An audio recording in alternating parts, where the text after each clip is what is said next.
This conference will now be recorded. Did you have something to say, Chris?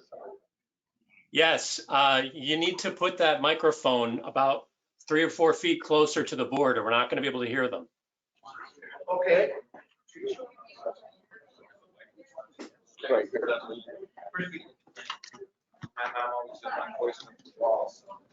I might You not. got the extension cord, right? Yeah, I got the extension cord, but I plug it into the combined box.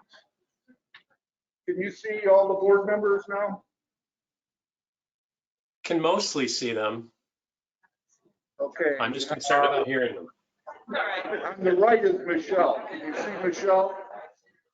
Michelle's just on the edge of the screen, a little bit cut off. That's the best I can do. Yeah, I'm concerned about hearing them, not seeing them. Okay, we'll start with the roll call. Mr. Lesher. Here. Ms. Howell. Here. Mr. Jansen. Here. Ms. O'Connell. Here. Mr. Kish. Here. Sir, you've got a quorum. You want me to go through the agenda? Okay. The first item would be the approval of the agenda. You have a copy of the agenda that is for you now. It has been made available to the public. We're going to go out 30 copies. That will be out. I'm not sure. Still be back there. Okay, good. After riding around with Soto, it came to my attention that possibly just changing the order of the presenters of their reports would be helpful to Mitch, especially so he could leave earlier. So I would like to propose putting landscape at 6 and putting utility at 7 and putting engineer at 8, and then slide the other ones on down so that Mitch could leave it because he has to stay for the engineer, but he goes last. So for the reports, it could be, you know, for his business. I thought we moved him up. Well, you did move him up. Yeah. It's, he used to be towards the end, and you moved him up because he would have some items, and, but you can change it however you want. That was the previous board. So your suggestion is to To move. put Robert at 6, Robert Soto at 6, put Mitch Gilbert at 7, and put Ron at 8. And then everything would be, the then we manager would would be 9, the field and everything manager else 10. You want to put the manager and the field manager at the bottom. That's fine. Those are just the ones that needed to be moved up in my mind, so they could leave and go to work. So they would become, I think 12 and 13. So manager would be 12, 13 would be the field manager, No, right? No. No, if you make 10 number 8, and then you move 8 to 9 and 9 to 10, I think it's what you say. yeah, and leave 11 right there. And then just leave everything else as Yeah. it is. Okay. The expensive guys are first. Yeah. Right. The high rent guy. That's right. Okay. That's why I changed it in the first place. So it'd be 9 and 10. Yeah. Okay. Gotcha. Good to have their own drivers. Yeah. Is there a motion to approve the agenda as amended? So moved. I'll second it.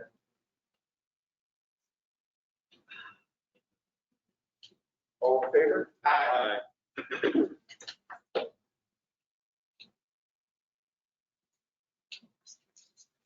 Okay, that would take us to audience comments on agenda items. Agenda items only. Are there any comments? Okay.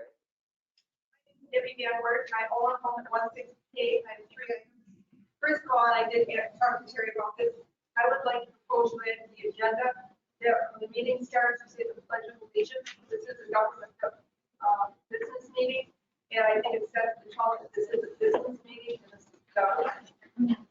The other thing I'd like to add is that the annual garage sale is going to be next weekend. And my third item is I would encourage the board to support the RV proposal. This company is more than willing to work with what the CID wants. And I think it is a very, very good opportunity for the community to have something this positive. Thank you for your Okay, I can just tell everyone, those three items, are very good items. But the first two are not on the agenda. Limit it to agenda items that we appreciated. There is time at the end of the meeting to bring anything up. And certainly a lot of my communities do use the state pledge. And if the board would like to do that, they can. The garage sale is good for the community. So thank you for the comment. Is there anyone else with a comment regarding the agenda? The agenda only. Oh, yes, sir. Thank you. Have entered into the conversation. Could you state your name, please? John Sullivan. Okay. Just like to have the issue addressed with the CID assessment that was mailed out to us. It's, we understand it's anywhere from 64 to 176% increase without any kind of explanation, notice, or otherwise. So I'd like to bring that. What assessment? What assessment? What assessment, sir? I think it's the one a year and a half ago. On land or on boat? It's on the marinas. Under section 11. Was it the marina? Yeah. Well, that was done, you just started your second year on that, so. Okay. Any other? Yes, sir. My name is John Owens, been a resident here in the board since 2015. I'm here on my own, because I am the owner of, and I was affected by the raise taxes. So I'm talking about the agenda item. I also am the dock master at the marina here, and I'd like to make some comments about the people of the marina and try to get the board to understand the type of people that I deal with every day, and you give me some time to deal with this. We have a board ourselves there, we have an association, so we understand what you guys are under, we understand we have budgets, we have budgets ourselves. We would love to do many, many things to our marina. We are very limited for our budget, very, very limited. I also want to tell you that the reason I support PrepMac on expanding the marina and the fact that I see what happens in the development for the hotel over here. I believe that if we don't let these developers have the right to expand our association for our properties here, we can't spread the tax code. So my concern when I got involved with this, I'm just a regular owner too, got so much involved in this, it's unbelievable. But the reason I do is because I care about the people, I care about our community. I'm concerned that if PrepMac is run out of town, basically it's a bad term there, with too high taxes, he's 70%, he pays 70% of our association dues with our marina.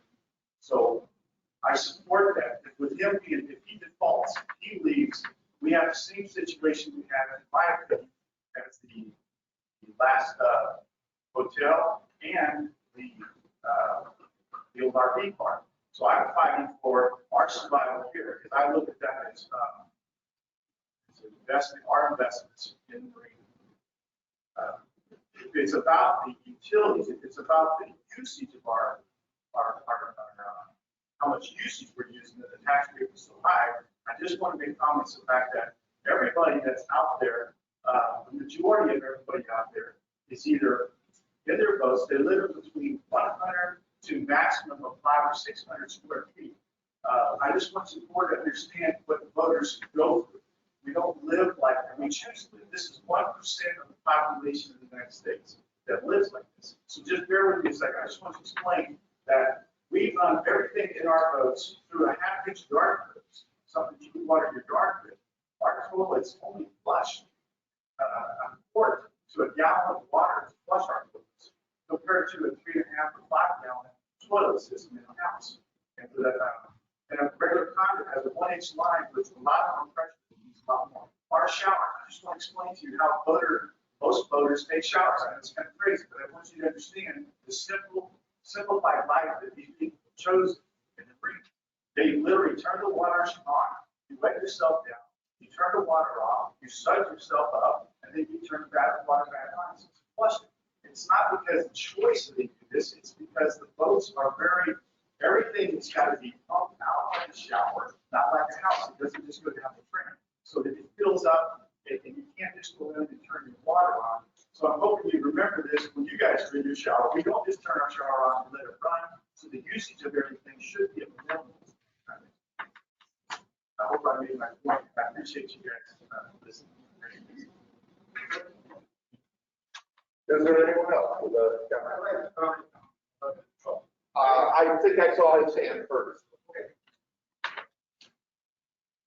Yeah, I'm Mark Hack, Portico. I've been comfortable after being, because I've been down here in seasonal, for seasonal owner.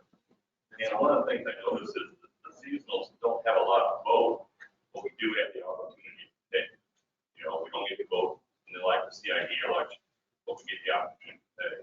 And from what I can see is our biggest debt to the CID happens to be the water plant and the sewage treatment plant. And we actually thought about turning that to the local government now and take that over since it's all operational. To get out on it. That hasn't been discussed by the board, but that's not an agenda item. Yes, sir.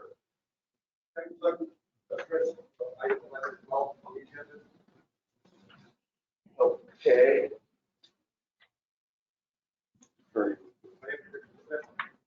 Bruce, what?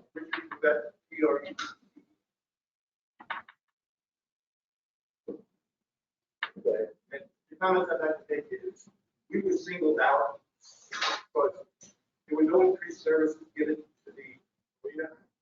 In addition to that, there were no other increases that we know of, and our increase rate, our increase was like 70-something%, which I think is totally unfair. We were not given any notice about the increase yet. And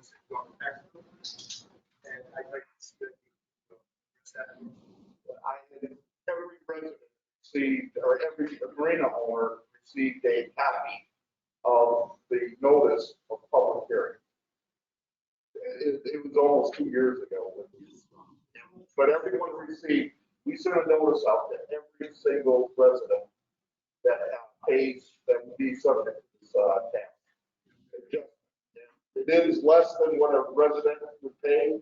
It's 0.4, not 1 or 0.8 or 0.6.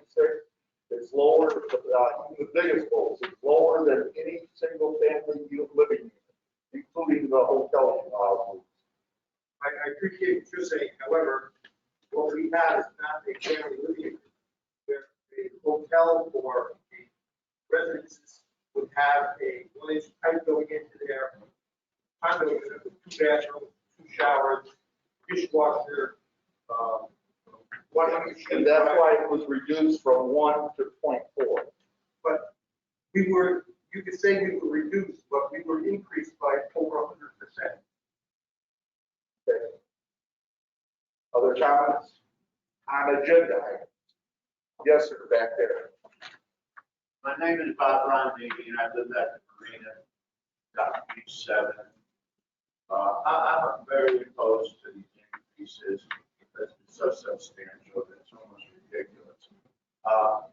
None of us, as part of the marina, slip owners, and I didn't hear any notice, but no, I get this tax and CID, so that just blew me away. Now, at that time, which I find a little awkward, is at that particular time 2 years ago, we had a CID board member and a resident or slip owner. And many times as we discussed our marina crisis, and your board member was in attendance, there was never anything proposed or said to us regarding, it was like no comment, no insight was left to this increase. And when you get an increase of 100+ percent, you see that. That was pretty shocking. And I don't know what the justification was for that. services have never changed, there's never been anything to say, oh, well, you know, they did this, did that, this way, you got this 100% raise on your little piece of property services. Again, our consumption of waste and water is definitely nowhere near a household. 2, 3 bedroom, many people visiting, just usage is just 10%. It's nowhere near. Thank you. If I could just say something here. There is no increase being proposed. What you're talking about is something a year and a half ago that the engineer went through, did an assessment on the loads, the usage, recognized that it was less than any resident, even the hotel rooms, and that the 0.4 was established as a basis. Now, there is that issue that board can consider adjustments at any time, but right now that's not on the agenda. What's on the agenda is a lawsuit that was raised by Frontenac against the board, and the attorney will update as far as where exactly. Mr. Frontenac has asked to be able to discuss it with the board. So, But it'd be good to see how we can. we're never going to get done if we don't limit this to agenda items. Yes, sir. Okay, thank you. My name is Garrett Smith, and I own 3 slips at the marina. And I do not live at my slips like some of these individuals do. And I'll be brief because I know that there's a long meeting here. But I think you can tell that there's some discontent currently among some of the marina owners. And granted, the increase, the non-ad valorem increase was in fact 2 years ago. But my understanding is that this is still an open issue with the board. And there are legal issues involved that are still being discussed. Obviously, it sounds like it's on the agenda today. I mean, really, truly, the tax that was imposed, the CID tax that was imposed on some of the marina slips was as high as, I believe, 176% from 1 year to the next. That would have been 2018, I think, 2019. And so as far as we're concerned, that's still an open issue. And I'm hoping that if there was an assessment that was done by the consulting engineer, as I just heard, that certainly as marina owners, we will have the opportunity to look at that assessment and form our own opinions. Thank you. Yes, sir. I don't have a vote, but I have been contacted by a lot of you folks. And I have spoken to Scott a while ago. Who are you, sir? My name is Ray Jensen. I'm one of the board members. And I think this can be remedied very easily. And I think I see the unrest and I hear it, and on both sides. A couple of things. One thing that I heard a lot, your perception is that previously either you didn't come to speak to the board directly, it was through an attorney or whatever, or the perception was you felt you weren't going to be comfortable like this. And the beauty is how many people are here today. Now, we want to hear what you have to say. Having said that, I believe after talking to some of you and after talking to Scott in the past, we can remedy this without a lawsuit. I don't think he wants to sue us. I really don't. He's postponed it for 60 days. It's still on hold as far as I know. I'm not a fan of lawsuits, just not. It creates bad blood. So I think that at another meeting, not this one, only for the sake of time, maybe next month, if we could have you come and speak with the board directly, you understand, everyone I talk to understands. We've got to give you an increase. It was 6 years, I believe. You have to have an increase of some sort. But does it have to be a surprise? No, I don't think it does. And I'm trying to, I think Scott's being reasonable about holding off the lawsuit. I really don't want to see a lawsuit. It's going to cost us money. It's going to cause bad blood. None of that is really, I don't think that has to happen. So my 2 cents is maybe if we can get it on the agenda for next month, because we're going into budget season now, if we can just sit and talk about it, or we can do it at town hall, if you prefer. We'll do a separate town hall, and we just discuss it calmly. We know how you feel. You know how the board feels, but I think it's a new board now with new faces. And just, if we can each give each other a chance, I think we can smooth this out in this room. No lawsuit, no bad blood, everybody's happy. Again, that's an increase or decrease is not on the agenda. Right. But the prep max suit is. The prep max suit is. And the prep max suit, you spent 6 or 7 months reviewing the documentation the engineer put, not at least 3 of the board members here.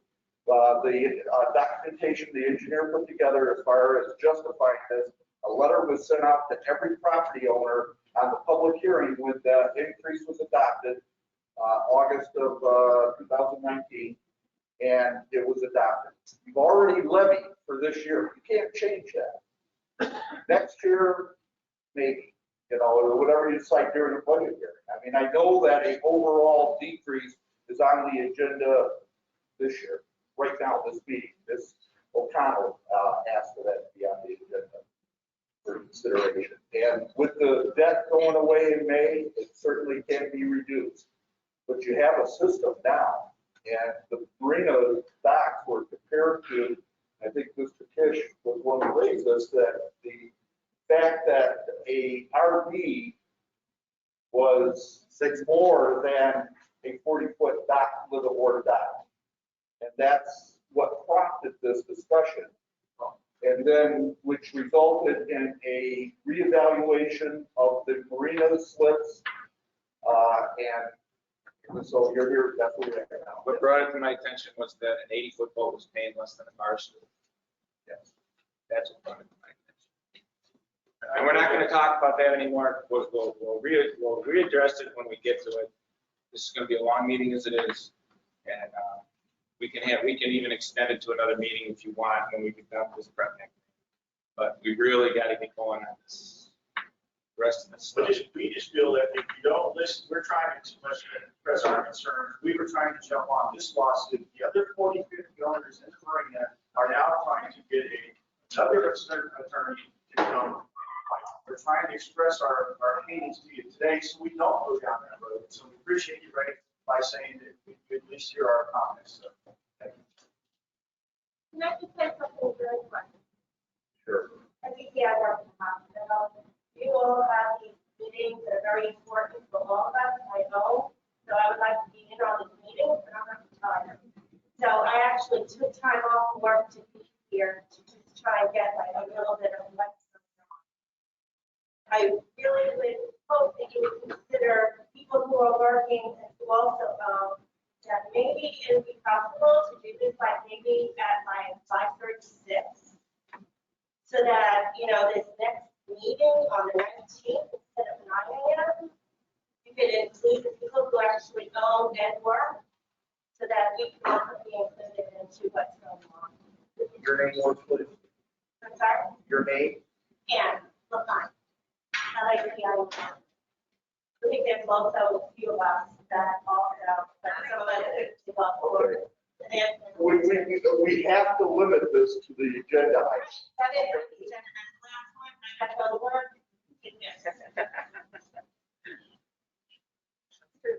Yes, ma'am. No, I was just saying, we're working on the clock. It would be nice to have these meetings in the evenings rather than during the day. It's not all Okay. retired. All right, ready to move on. That would bring us to the minutes, and we did not, we're still reviewing the continuation meeting, so those minutes was just last week. But you got a copy of the minutes of the January 15th meeting, or I'm sorry, I skipped right over board reorganization. When you go through this, you just had a reorganization not too long ago. If you want, you can just approve this resolution, leaving everyone in and inserting Mr. LaShare, or you can go to another election. Anytime you have a change in the board, you have to reorganize. And Came on you just board. build a. You want to stay where you're at. Love it. Yeah. Just, It's up to you. you need either a, Russ, do you love it? It's all right. are we good with it? Yeah, I don't see where it's really that much different. Like you said before, we'll just rotate through. We can do that every year, right? Yeah.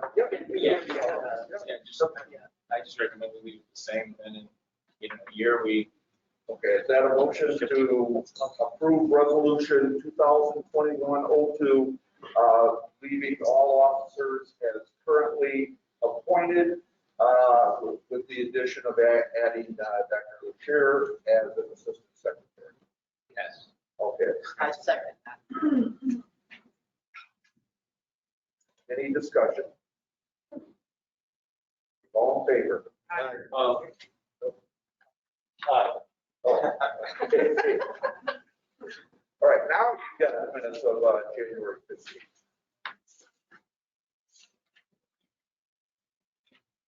Any changes? If not, we would need a motion to approve. Item 86, his name is Dan DiMartinez. I'm sorry, what was that? 86, page 11. Okay, His name is DiMartinez, not DeBoros. And number 88 could is you use Mark. that spelling, please? That was the problem. I think it's, I think it's D small e MARTIN Capital M A. capital M. TINES Or easy. or I think it's that, Oh, Martinez. Yeah, E Martin. DiMartinez. M-A-R-T-I-N. And 88 is Mark Hackett, not Mark Hackett. Mark. Mark, M-A-R-K, Hackett, Okay. H-A-C-K-E-T. P-A-C-K.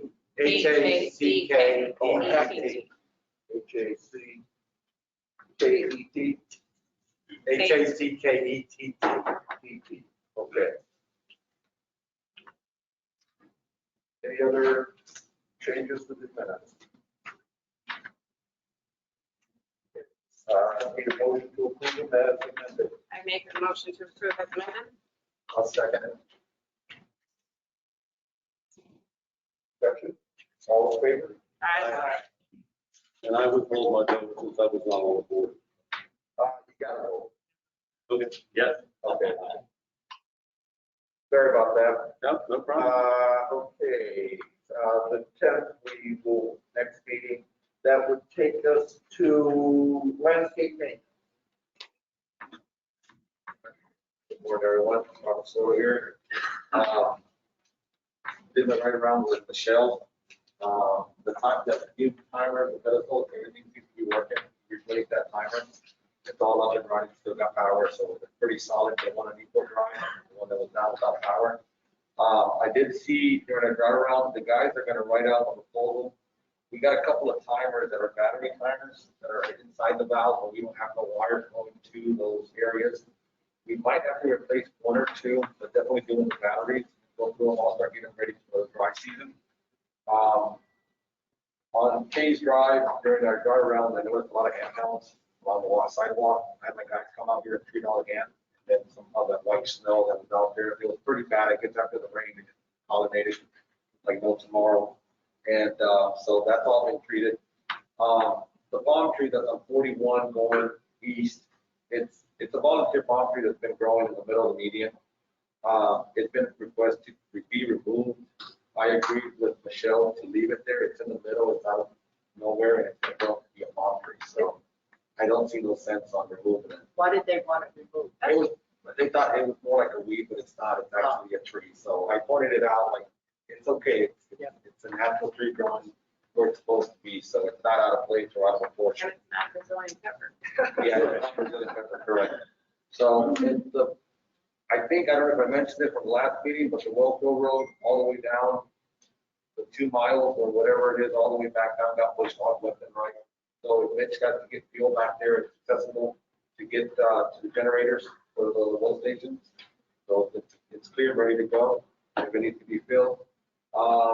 We did discuss we started some landscapes, on the center medians, we started on Cave Drive.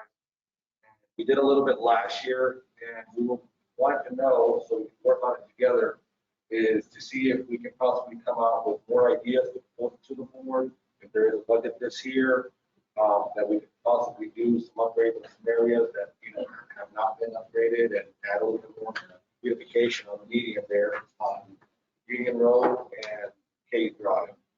So that was just a suggestion during a drive around. But other than that, everything seems to be pretty good. Pretty short, with the month being February 20th. So that was the only suggestion overall, but nothing too crazy. The spring oak tree will happen in the next 2 months. And that we will propose, that's the one that we tabled during summer when I sent both of them. I'll bring it back, we'll resubmit in 2 months from now. So that's it. You planted those, I'm not a gardener, but on Case Drive around the one pond, you planted those bright yellow things. Oh, Like that's the landscape guy did. Or not, I'm sorry, not landscape, the lake maintenance. Oh, the lake- No, those are the I cannons. thought they were very good. So Yeah. I did too. I couldn't believe it. They were really pretty. Well, he's got more he's putting in, and he's not charging because he's waited quite a while. Yeah. They'll get quite tall. It's a hybrid golden canna, and they're, they are perennial, but they die off. But they do come back. They do Right. come back. Is he gonna add more color than that, or just gonna be basic? Whatever. I don't know. Okay. It's, but I know the orange and the multicolored are really nice. So I believe those are all yellow. when the water comes up, they go away? No, No, they get during bigger. during the season. So They go full. They'll just brown up and die. It's, you might want to see if. They do pop. They do pop up. And what we do is we remove the cut back, bring them up, and then eventually, the time of the year comes back up, they resprout. So now you're gonna be responsible at the Southern Company plant? That's not. That's the late guy's responsibility. And he's responsible. But that would be a charge if he does it. But he just goes in and sprays, and you gave him a contract to plant some canna. And it took so long, he said he's not going to charge it, just put it in. So that's outside of his contract also, to, cut them and remove that stuff. Not all communities cut them back and break it off. Some do, some don't. They, wait and see how it looks when after they grow and too thick. Was he gonna do both lakes on Kings Drive? Yeah, he's doing all three lakes. Yeah. Yeah, he's gonna put 30 on each lake. He's got 90. He hasn't planted them all yet, but he did one lake with, that might not be fully planted. It doesn't look like it's, But yeah, I'll do the next round around, we'll start putting stuff together and start presenting it, see what you guys think, and we'll go from there. Okay? Thank you. Thank you. Okay, Mitch, you're up, buddy. The well-field water treatment plant, everything's running great. No issues there in quite a while. For some of you that heard about the security breach in Altamont, our system is SCADA. We can log in remotely and view and make changes. Every week it spits out a new code, so every week we have to use a different code to access it. We never make a change via the computer remotely, ever. It's not once since I've been here. At the chemical feed pumps, we have the ability to put it in local or remote. So we run everything in local. So even if you log in, if they can get the code, they can log in and see, but they can never ramp a chemical up or down. And David called me that next morning, first thing, to see what our vulnerability was. And we discussed everything. So as far as security, as far as chemical changes, I don't think we have anything to worry about with your system. That when I saw that in the news, I immediately Yeah, saw I was something, sending out the minute. both David and Mitch, Right. and Mitch said, hey, we're already on it. Can that be done? is there any way it can be done manually? So. Like if somebody broke in? You would have to break through the gate, break into the building, and understand what you were doing to raise the chemical. And even then, I believe, because we're here so much, even if you raise the chemical to 100%, the operator would catch it the next morning. I don't think it would ever put the water in any kind of out of compliance situation. So Do we have security cameras back there? we do have security cameras. We do not have an alarm on the building, but we do have security cameras. Who's gonna hear the alarm? Right, that's they call this remote. Yeah, yeah. But even once the operator leaves, because we have an operator that's here from 7 to 3, and then we have another one that comes in and stays from 5 to 7:30 or 8 o'clock. And then usually first thing in the morning and last thing before I go to bed, and also the evening guy, is I log in just to look and make sure everything's okay. So there's always somebody that's around. That's good. That's real good. Isn't their treatment process different than ours too? I mean, that was sodium hydroxide, but Yes, we don't have to. that's what, They have more and bigger and more dangerous chemicals to us, and they're producing a lot of water, so they have the ability to pump a lot of chemical. I think our maximum chemical feed pump is 17 gallons per day. So if you put it at 100%, it will only pump 17 gallons per day. Anyway, the wastewater treatment plant producing great effluent. We're not having any issues there.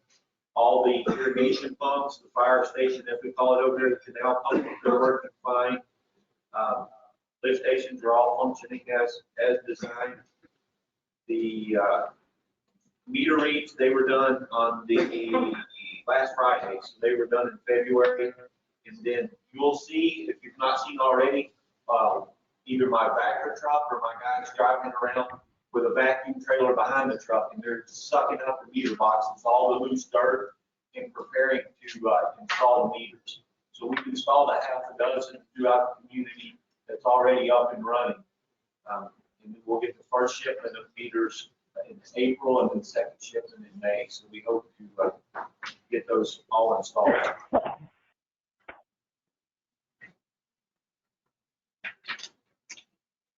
That's it, unless you have any questions.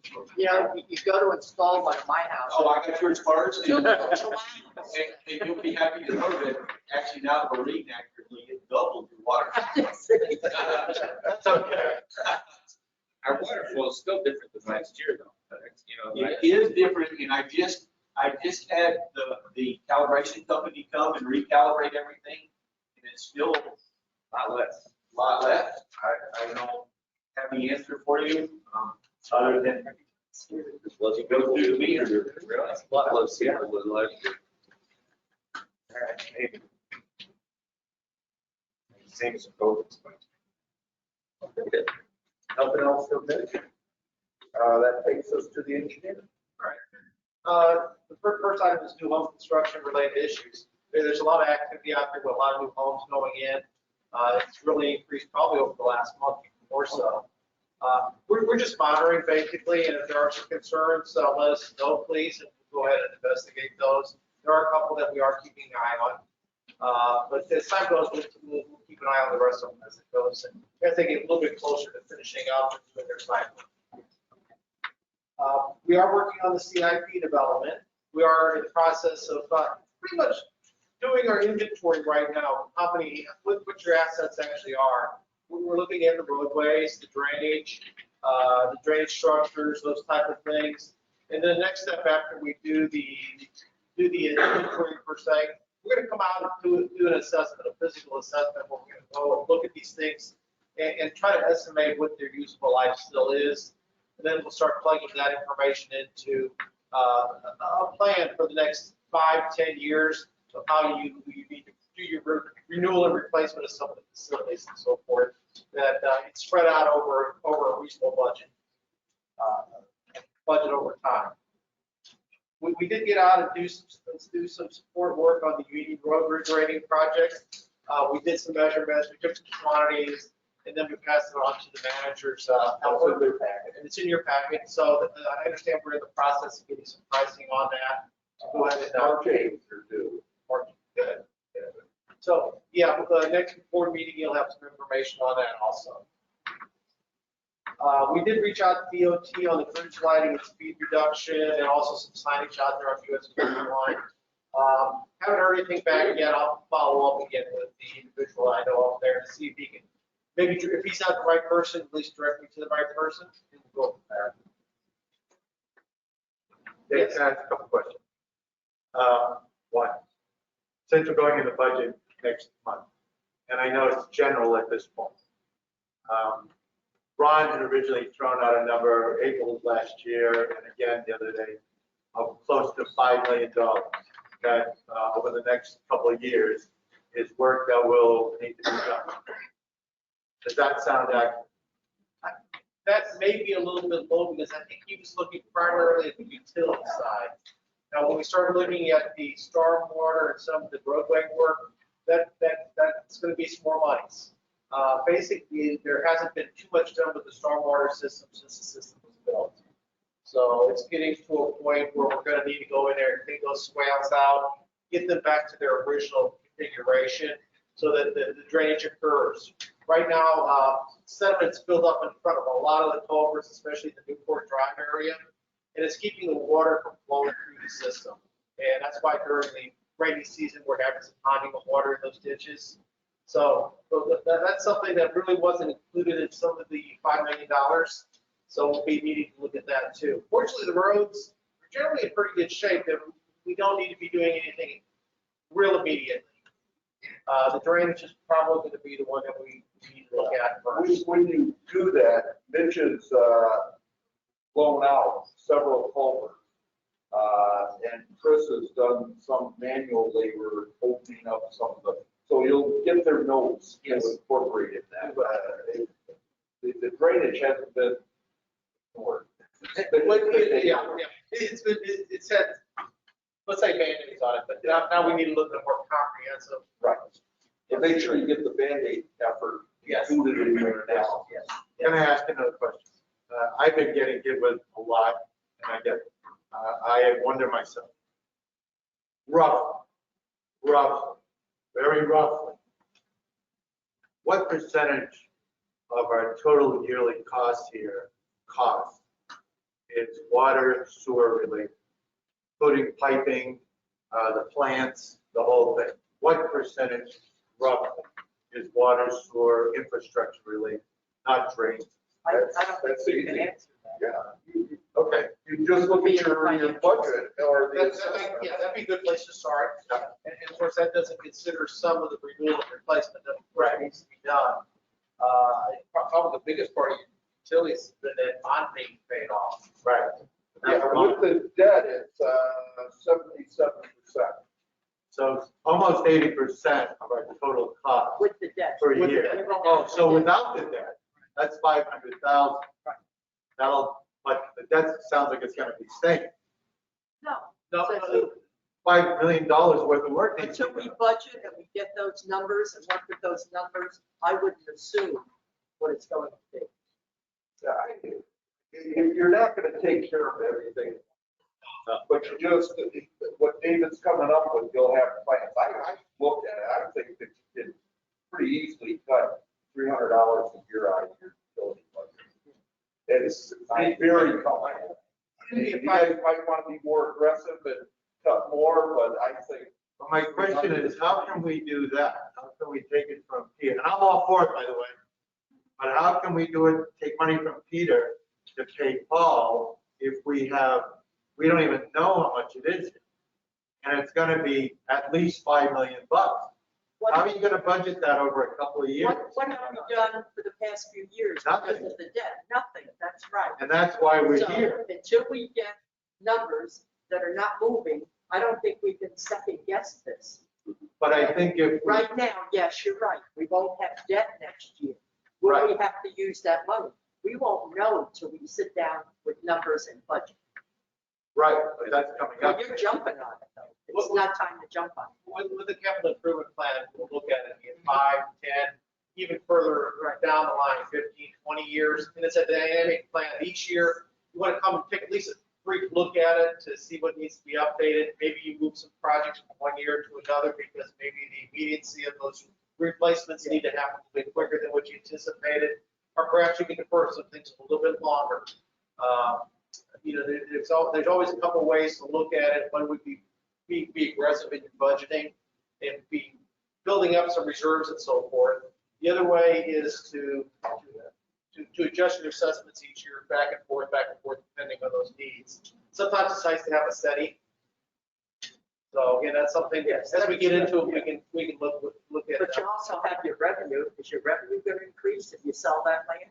There's other factors, right? But we can't look at that right now. Well, you can't look at construction right now until we get the numbers. But expenses are real.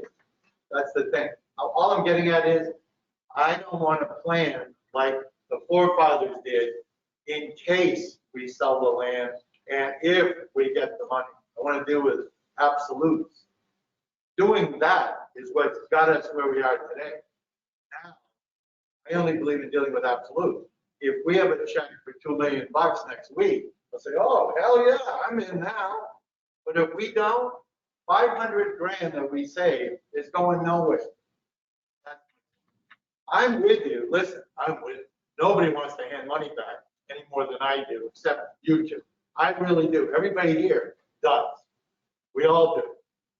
But I don't want to go knocking on their doors next year and say, gee, we didn't know about that pipeline out to the wellhead. Sorry.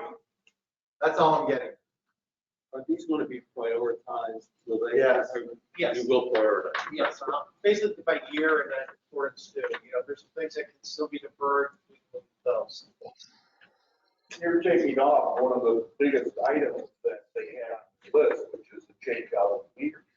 Right. That's budgeted already in this year before the 500,000. When that report will be ready? Without rushing. March, April. I'll probably in the May time. We'll probably draft in April and then we can look at finalizing in May or so. Okay, that'd be great. Time frame. That'd be good. I wish we could turn around quicker to you, but we don't want to shortcut it. No. That's right. Too expensive. Okay. See, 8, 9 would be the district manager. You have a copy of the financials in front of you. You're over 80% collected. That we just got a payment yesterday of 45,000. So you still got 310,000 outstanding, or 19% of your budget. I have no reason to believe that it won't be coming, with the exception of I'm sure it'll all be coming. The biggest upcoming expenses are the meters for 300,000 and the debt 493, 500,000. Has he started doing the meters? I forgot to ask. Yes, he said he had 600 now. Oh, you're right there. Sorry. Yeah. I thought you left. We installed a half dozen of this week. Oh, okay. We installed a half dozen and we're starting to clean the boxes out and prepare. So Okay, good. they tell us they'll deliver half the first of April and half the first of May. Good. So far, so good then? It's going to be great. Yeah. Okay, good. Thank you, guys. Thank you. Okay, all your money's invested. We're not getting a lot, 0.25%, but that's the best that's out there right now. Other than that, any questions? No, financials look good. Need a motion to accept. So moved. I second that. Get back to that. Okay, so that's Mr. Bashir and Ms. O'Connell.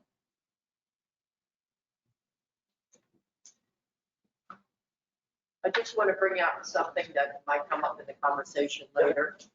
If you look at our balance sheet, we basically have, let's say, 925,000 in assets.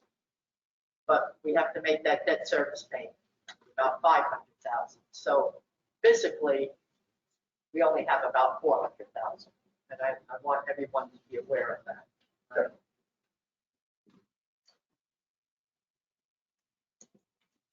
Okay. All in favor? Aye. have a copy of the report that Ron, David, and staff did in reference to the ERCs. The South Hotel had asked for a number. We had a number, but I just thought it was a good time to verify where everything is. So you've got a copy of that, and also Ms. Skelmeyer had also raised questions, so I figured it was a good exercise to go through.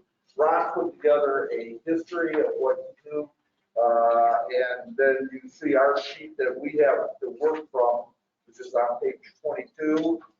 And then your exhibit C, which is what you always have for, and that was updated, so that would be as of January 29th, 2021.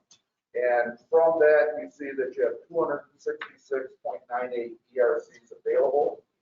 And the South Hotel has 33 ERCs that we, Southern Trent didn't keep any type of record that we could point towards and say, well, this came from here, that came from there. But they accumulated 33 unused ERCs that's assigned to the South Hotel properties. Cal, can I ask you some questions about that? Because I had asked Ron about that. For those of you who don't know what ERCs are, because I did, ERC is basically what we charge, the CID charges to hook up to the water. The water, it's equivalent Residential connection. residential connection is what it is, ERC. And you'll hear different gradients, like we just talked about boats versus RVs versus a condo versus a hotel room. So they're all different. Those are what ERCs are. Having said that, does that 266 number, does that mean that's the total number of available ERCs right now? Yes. Everything in our chest is 266. That is not filled out or bid. Right. Now, I've got a few questions. And if I read it correctly, and I don't know if I did, the Sunstream towers were like 8 stories or 10 stories. I forget how many units. Those are gone. Those ERCs, or are those? He was collecting. He being Mr. Schuchart was collecting them, and part of the 33 was going towards that. Okay. Now, you know, Did Sunstream inherit those from Schuchart? yes. Okay. What do you think? I mean, are those still outstanding somewhere? Or? No, they're owned by South Hotel. Okay, so that's a total of 33. Yes. Okay. The North Hotel. What happened to those ERCs? They went away. They're available. The county, you know, has them, but they don't pay for them because it's a governmental entity. But if the county sells that, would they be selling ERCs? No, somebody would have to purchase the ERCs for that property. Out of the 266? Yes. Okay. The old trailer park. What happened to those ERCs? The Sam Marchant's. Is that parcel 13? Yeah. Yeah, that's part of the 230. That's part of the 266. Yeah. So this isn't a quiz. I'm trying to understand. So we have a total, because that's what Ron said the last time. We have a total of 266. Hypothetically, Preppin and ZMAC are looking for 300. Is that? No. Oh, no, the RVs are less. RVs are less. That's what it is. 0.4, so that would be. RVs are 0.4. 20, I think. Houses are one. A single family house. Yeah. Is 0.8. Right. So then, there is enough. Yes. With the 0.4. Yeah. Including the clubhouse and all that.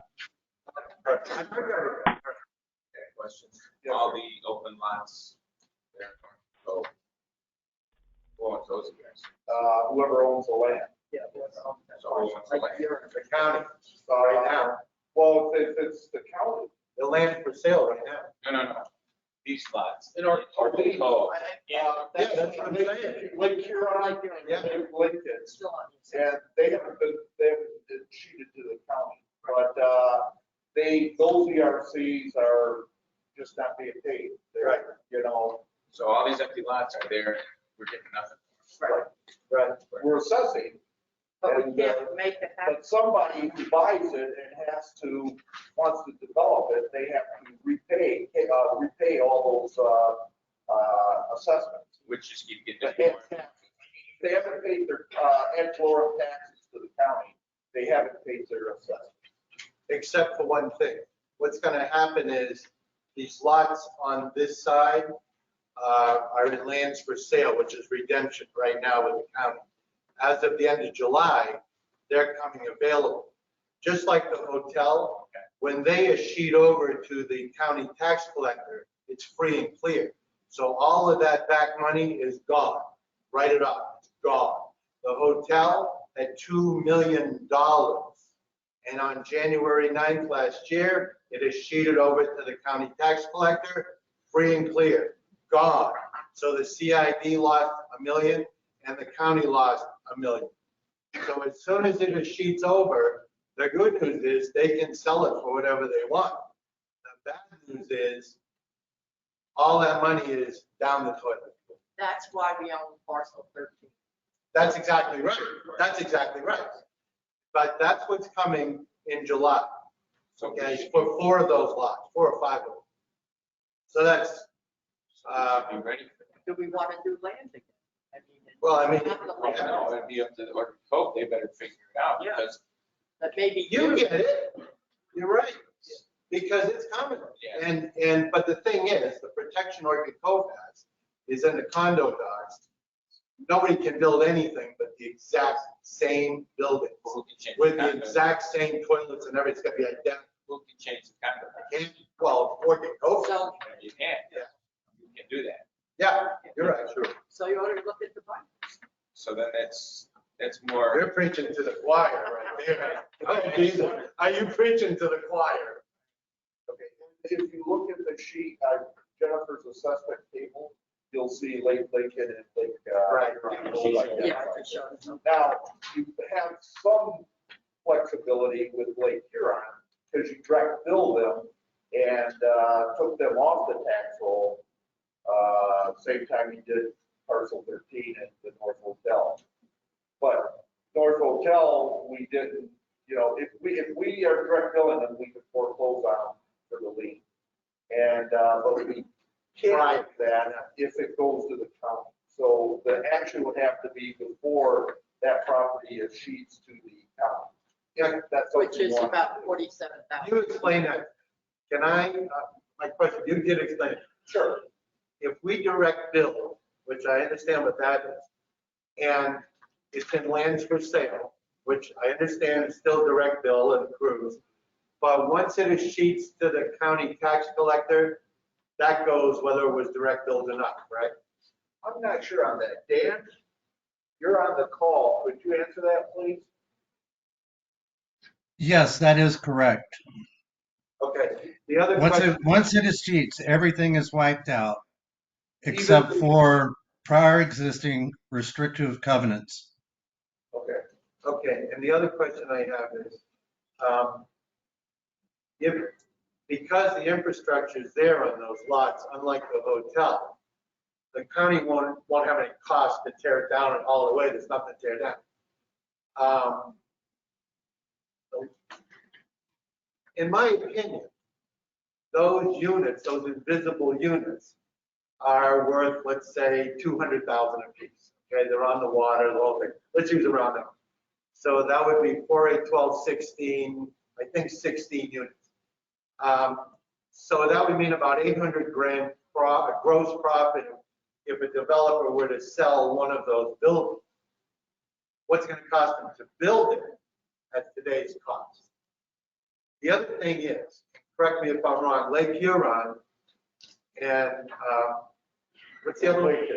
Lake Lincoln. Those are straw owners that Power Corp and Higgs created.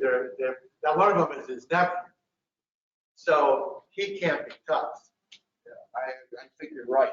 Higgs has been out of the equation for some time. Oh, a long time. Yeah. So because of that, we bit the bullet. Yeah. Okay, so you you have a copy of that report. I know we've got a lot on there. I'll just ask, are there any questions or anything you want out of, he did, in your handout, we have a picture of the cannon that was planted that Supervisor Powell had mentioned. And so anything in the Chris's report that you'd like to bring up, or a lot of the small minor things, when he's got his guy in here, they'll just take care of it. Trash pickup, repairing the signs or anything like that. But if there is anything that you'd like him to look at, you know, they're cheap. They're good. He's good. So they are very inexpensive, like $59 an hour plus a trip charge. Does a great job. Yeah. I love the picture. Does a great job. So, No questions? Just move on then. The kind of updating some of the things, have the invasive vegetation. We had a couple locations, we turned them over to the county. One we turned over to the county, they called that we got it taken care of. One we sent the wrong letter to, couldn't tell the property line. And, but other than that, we're staying on top of them and trying to get those all resolved. The electrical panel and the concrete pedestal repair that was discussed and approved previously, all are completed, and the irrigation timer clocks have been replaced. The main entrance sign, that's still being repaired. So that embellishment, the sun burst over top of it.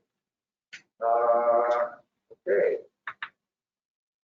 Any questions on any of those things? So that will get us to the attorney's report. And Dan, do you want to lead off on the front back default action? And then Scott, I think he's here. Yeah, I think that's back here. He wanted to talk to the board. Okay.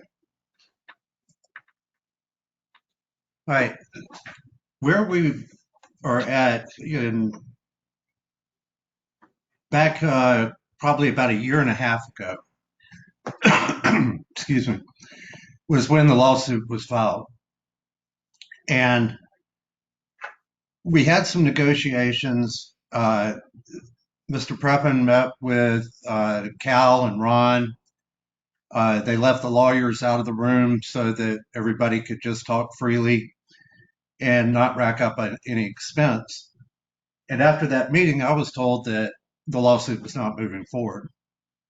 Well, then you recall last summer, Mr. Preppen changed lawyers and a motion to default the district was filed. And we filed a motion to set aside that default on your behalf. It was scheduled for hearing, and we had a conference a couple of days before the actual hearing was set. And they agreed to the entry of an order removing the default, and we would move forward with negotiations to try to resolve the differences between PrepMac and the CID. So that is where we were at this point. We had said that as long as we were having productive discussions, which we've had a couple of conferences with Mr. Preppen, and I feel like that we still have opportunities to reach a resolution. As Mr. Jensen was saying, it's the best thing for everybody involved. So we've kind of held this in abeyance with the assumption that we are going to reach a resolution. But if we get to an impasse, we will move forward. And we're prepared to do that. So that's basically where we are with the lawsuit at this point procedurally.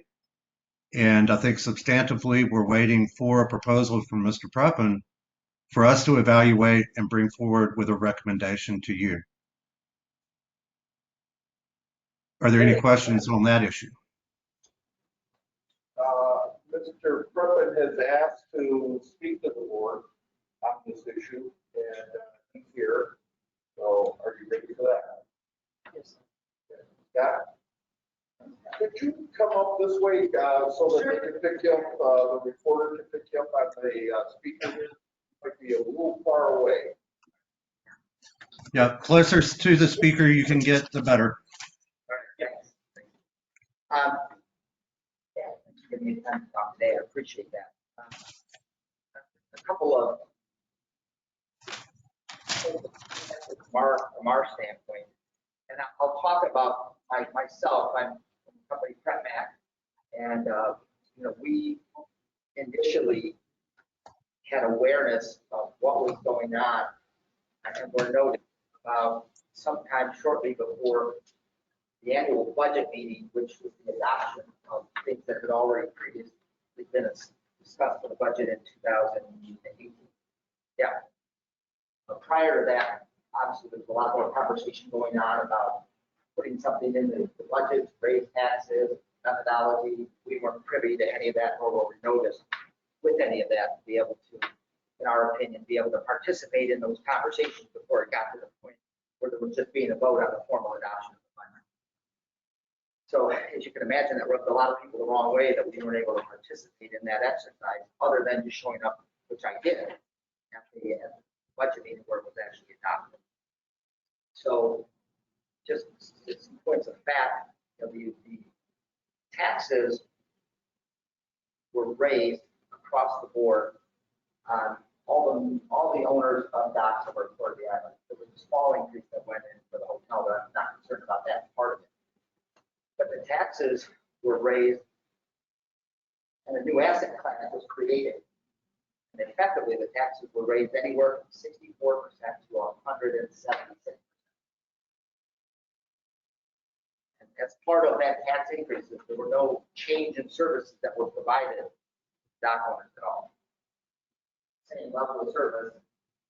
Imagine as a dock owner, not having any notice other than right before the actual adoption of the budget. Taxes are going up upwards of 176. Didn't have a chance to participate in it. And no services changed. You can imagine the reaction of the owners. It affected me a lot more because we own the majority of the dock, so it was magnified based on the number of docks that we own. And you had mentioned earlier about and I don't know what precipitated it or what the original methodology was or why one was even being considered. We don't have any 80-foot boats in the marina. They can't even fit the draft and allow them to come down the canal. But the largest boat we have in the entire marina is 62 foot. That's our dock master over here, so he's privy to all of that data. So we didn't want to because we are not lawsuit type people. Take the position of having to file a lawsuit, but we did to try to protect our interests. And early on, Ron mentioned that Dan mentioned that we got together with Cal and with Ron. We got together not for a negotiating session because when I first met with them, they told me they had no power to negotiate on behalf of the CND. That's the board's position to negotiate. So it wasn't really a negotiation. It was more of an education.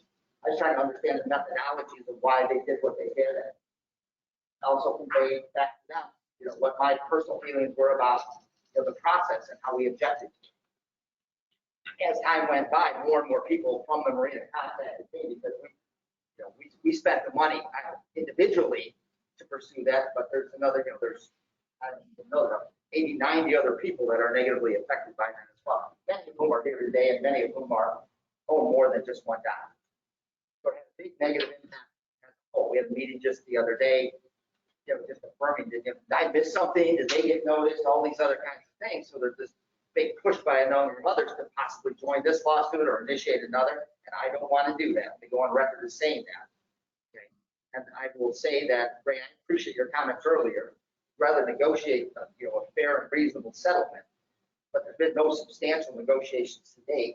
What I would like to propose is that subsequent to this meeting, we make an actual formal proposal for resolution so that you have a baseline of something to actually discuss.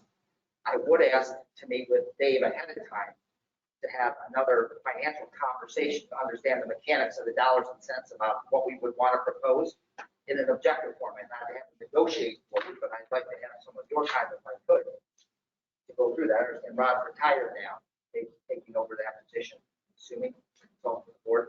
That'll help give us a better perspective, and yourselves as well, about understanding what we're going to propose.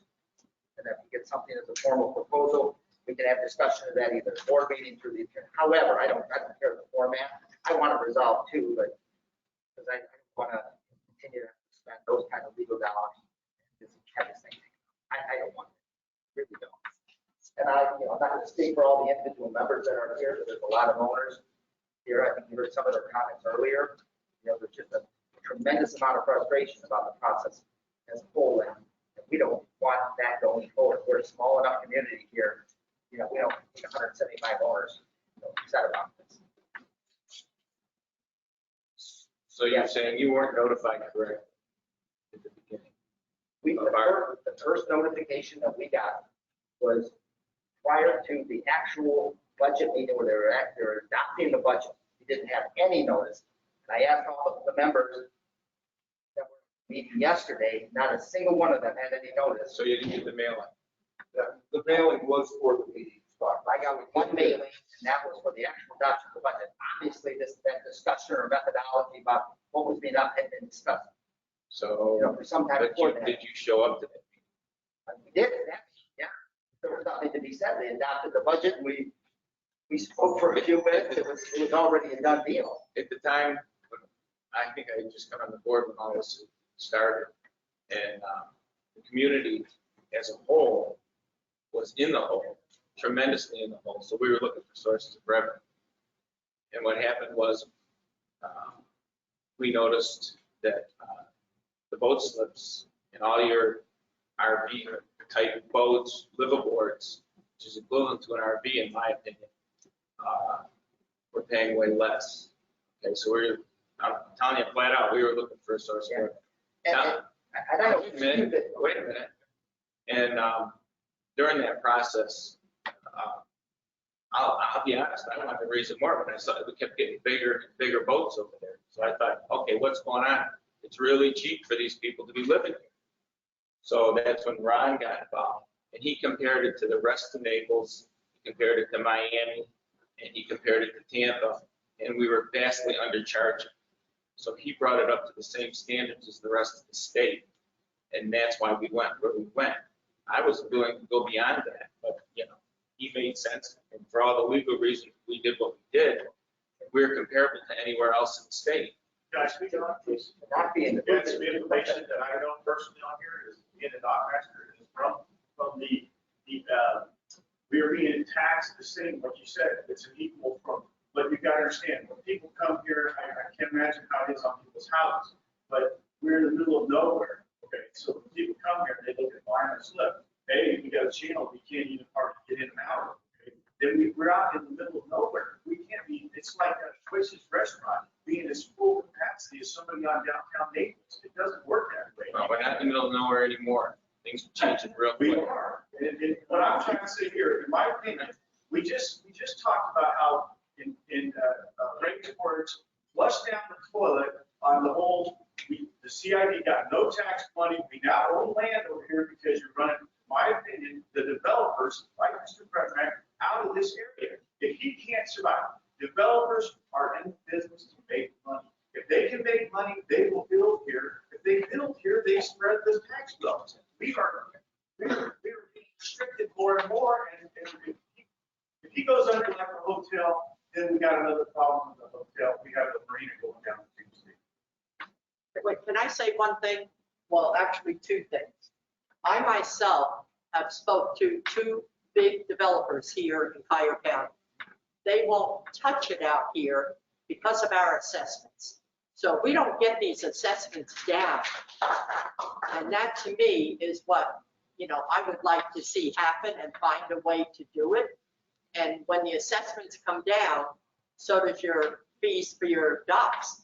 But if you look at our assessments, I am in a one-family home and I pay the most. I pay over $2,000. The boat slips are paying $290, $490, and $840, depending on the size. So is that out of line compared to, there's even $1,750 for a condo.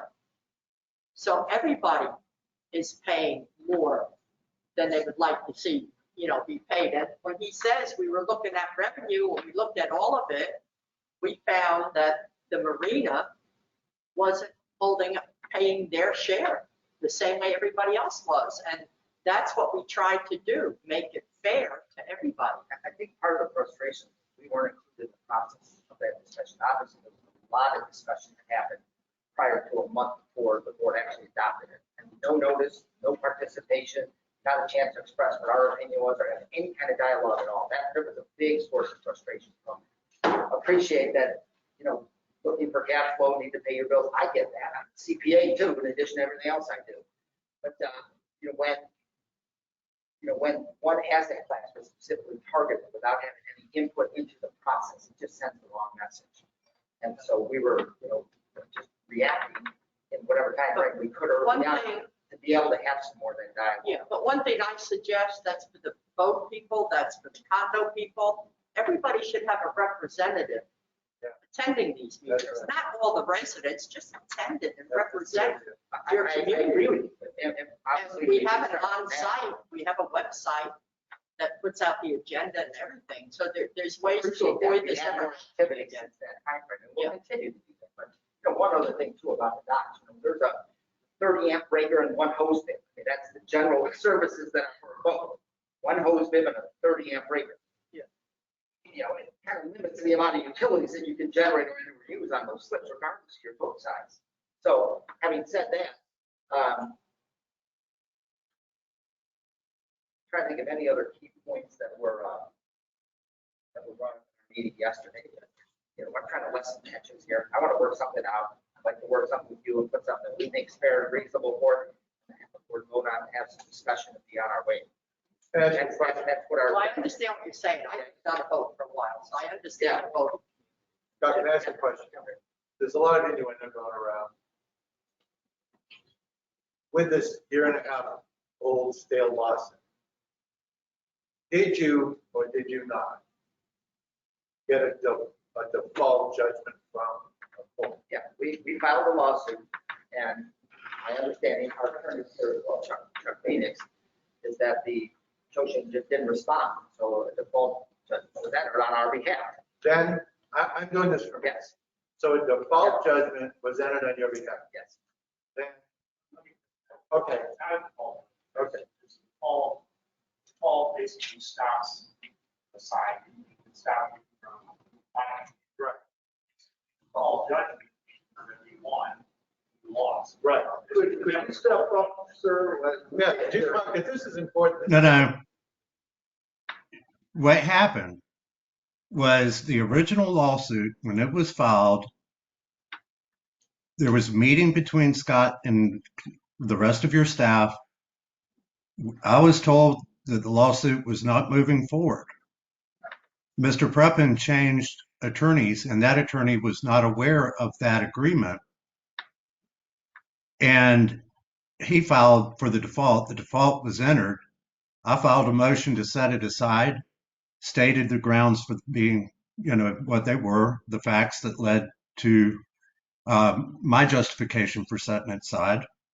And then we had the meeting before the hearing, 2 days before the hearing on my motion, which I feel confident would have prevailed. They agreed to stipulate to setting the default aside. So the default is gone. We allowed that to happen. We agreed to let it, we wanted to resolve it. So for Ray's benefit, so you allowed that to happen, which is fine. And according to Dan, you gave us, correct me if I'm wrong, a 60-day grace period to discuss it. Is that correct? Basically till January 15th. Right, okay. So But that's not out of your fault. No. So did we respond? You have not responded. We have not responded. We have not responded yet because we were continuing to have meetings and discussions. The agreement was, as long as we were having productive discussions to resolve this without the litigation moving forward, to save you the cost of me having to prepare an answer and file it, we would continue with the negotiations. If the negotiations come to an impasse, is when I have to file my answer. We're not going to. Okay, when was the last time you had a meeting? So Well, we're- substantive, we've had, We have discussions. We well, I haven't mean, had, I discussed some matters with your lawyer a week or so ago, but not, you know, I mean. but About this? Very tangential. Recommend, you know, but substantively, I believe Scott has. After the meeting, Ron and I and Scott at his office, Scott and I, you and your partner came to my office, and there was one other meeting. So we met twice, but it wasn't on this. I met with Ron. Okay, but hold on, because here's where it gets fuzzy as hell. When was the last time you had a productive meeting as his attorney? December, 2 months ago. And nothing since then. November, nothing since then. It's small. I don't think it's anything small per se. Wait, I think it's just, But if you you know, want I mean, there's holidays, there's, you know, I mean, I prefer But- that for resolution. Okay, a little bit of daytime and then we. you know, I think the last time we had something to discuss, I think it was just more things you're just saying. I mean, Yeah, because like Ray says, we're going to go into the budget hearings again. And I would like to see this resolved. That's what I'm saying. Yep, we'll present something formally for. I just don't want to have it, but it's fine. I've got a question, so prep tech would fall out. So that's the concern here, that prep tech would fall, or you were saying something. How many slips does prep tech own? We're in the 80 range right now. How many are in that? Well, it's season now, so we're mostly full in season. Okay, Mostly full in season. so you rent those? Okay, so you got an assessment on a big one for $800. What does that break down to over Well, 12 it months? cost me about $20,000 a year. So for the last 2 For years. 80 slips. This year about 90, we sold a few. But when I monetized it based on the slips that we own, it was right around $20,000 a year, each year forever. So that's how he's gonna No look at additional it. service, no additional revenue, no anything. Right. Okay, plus the cost of the lawsuit. You don't mix that on? I pass it on to the extent that I can, but, you know, we're not downtown Naples. I can't charge the kind of rates downtown Naples or Miami charges. But We're out in the. But you're full now. We are, because we keep our pricing model lower than what the rest of the guys are. I don't mean this to be bad, but I'm just reading from the April 19th report, that's the agenda. This is the quote, and this is fundamentally wrong. I truly believe the CID needs to get the maximum assessments from the marina slip owners. I also believe PrepMat, specifically PrepMat is named here, is looking out for themselves and will do whatever is needed to make their investment get the biggest returns and spend the least amount of money. That's wrong. Who You said can't target one specific. Who said Uh, it's a discussion between a number of people, LT, somebody named Anthony. They said it, because we didn't say that. Meyer. I mean, there's a number of people. Hillmeyer, I'm sorry. That was probably. May I suggest? I need to keep my mouth shut. So, you know, what I'm getting, you know, and we're not here to fight, you know, the legal fight. We actually don't want that. We want a business solution, but I mean, to basically target him, he is a commercial enterprise, to say, well, you can't afford it because you're charging. But see, That's wrong. That's where it's wrong. We didn't target anybody. I didn't know who owned those slips over there. I don't know if anybody knew who owned what.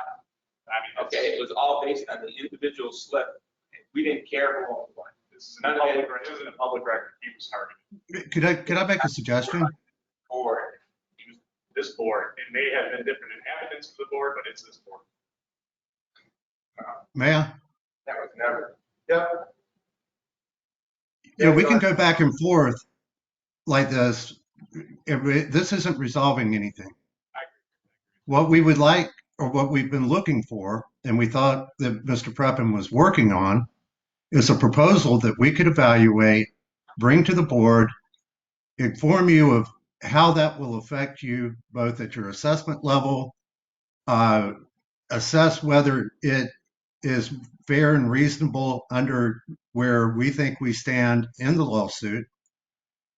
And then we can have either more discussions, negotiations with Mr. Preppen, where you make a decision and we move forward with his proposal or we move forward with the lawsuit.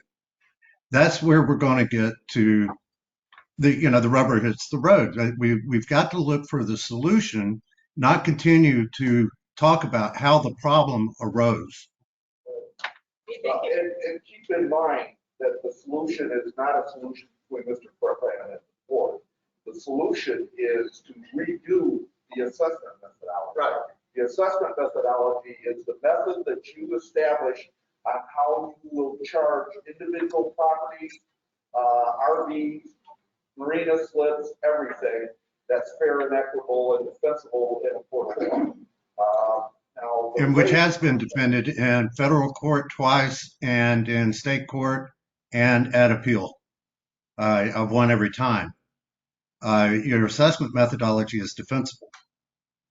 But, there are other ways that we can structure your budget now that may affect the dollar values of the various ERCs, or restructure the ERCs in a way that are still fair and equitable.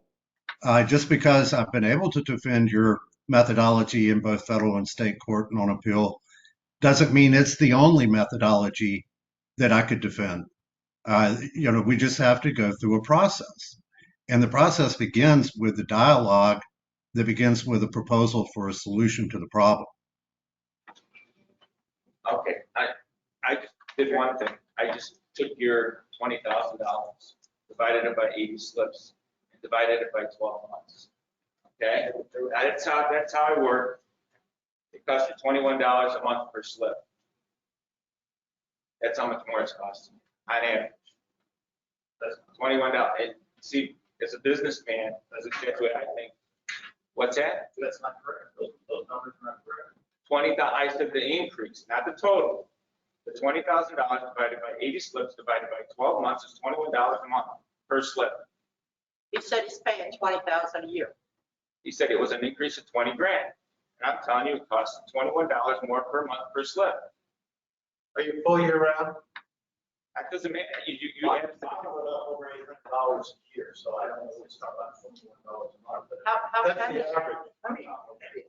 And I want, I'm just telling you. Taxation cannot be imposed on somebody based on what you think they. We can impose it. No, we No, but I mean, but what you're suggesting here, it's only $21.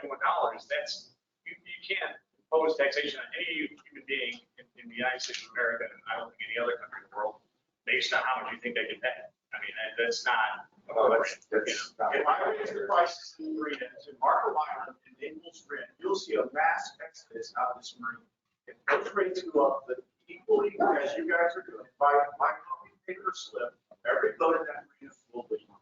This place cannot accept the value. They will not pay. They pay the price to stay in this marina. So that would create a mass exodus. If you think he's being too cheap, because we're full, we are full because he has got a very, very low price trying to build a network of people that will bring in the money and bring it out.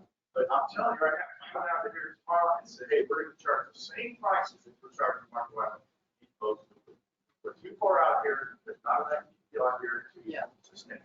What I would like to do is I'd like to see what they were being charged compared to what they're being charged now. I'll go through my notes when I get home, but Well, that was in, and I resend the assessment methodology, which yeah, I reflects think I that. have it here. It was 174% increase. Yeah, right. So, Yeah, we had it on that sheet. No, just the 2 years. so I'll send that back out. Yeah. No increase. What's their parity? 2019. This is an elementary school question that I don't know. What's their parity before the increase, with their ERC and all the other ERCs? We didn't have any RV ERCs at the time, but like with a hotel room ERC, hotel rooms are what, 0.6? 0.6. Okay, so you're saying, I think you're saying, they would be at 0.4? General fund 0.4, and then the 40 plus, I think, was 0.4 for utility then it was broken down, on size of the slip. And so, okay, but RVs are also 0.4. Right. But not broken down by the size of the slip, because there's no, the lot. I found my answer. On average, the slips were paying $300 a year, and now they're paying $450. So that's the kind of increase they were looking at. They were at, we did them at 4. Yes. There's a third class to that was. This is a board meeting, this is the board and Mr. Prepin and his attorney. That, there's audience comment time, and you can comment at that time. But right now, this is the board's comment. I agree with Dan, but that's comment. Yeah, sounds great. We're not here to. Let me ask you a question. That will end it. I thought about this a lot. Would you agree, you agree and your constituents agree, not just you, but everybody would vote, agree that there has to be parity, especially with RVs, whatever, there has to be a parity with the ERC.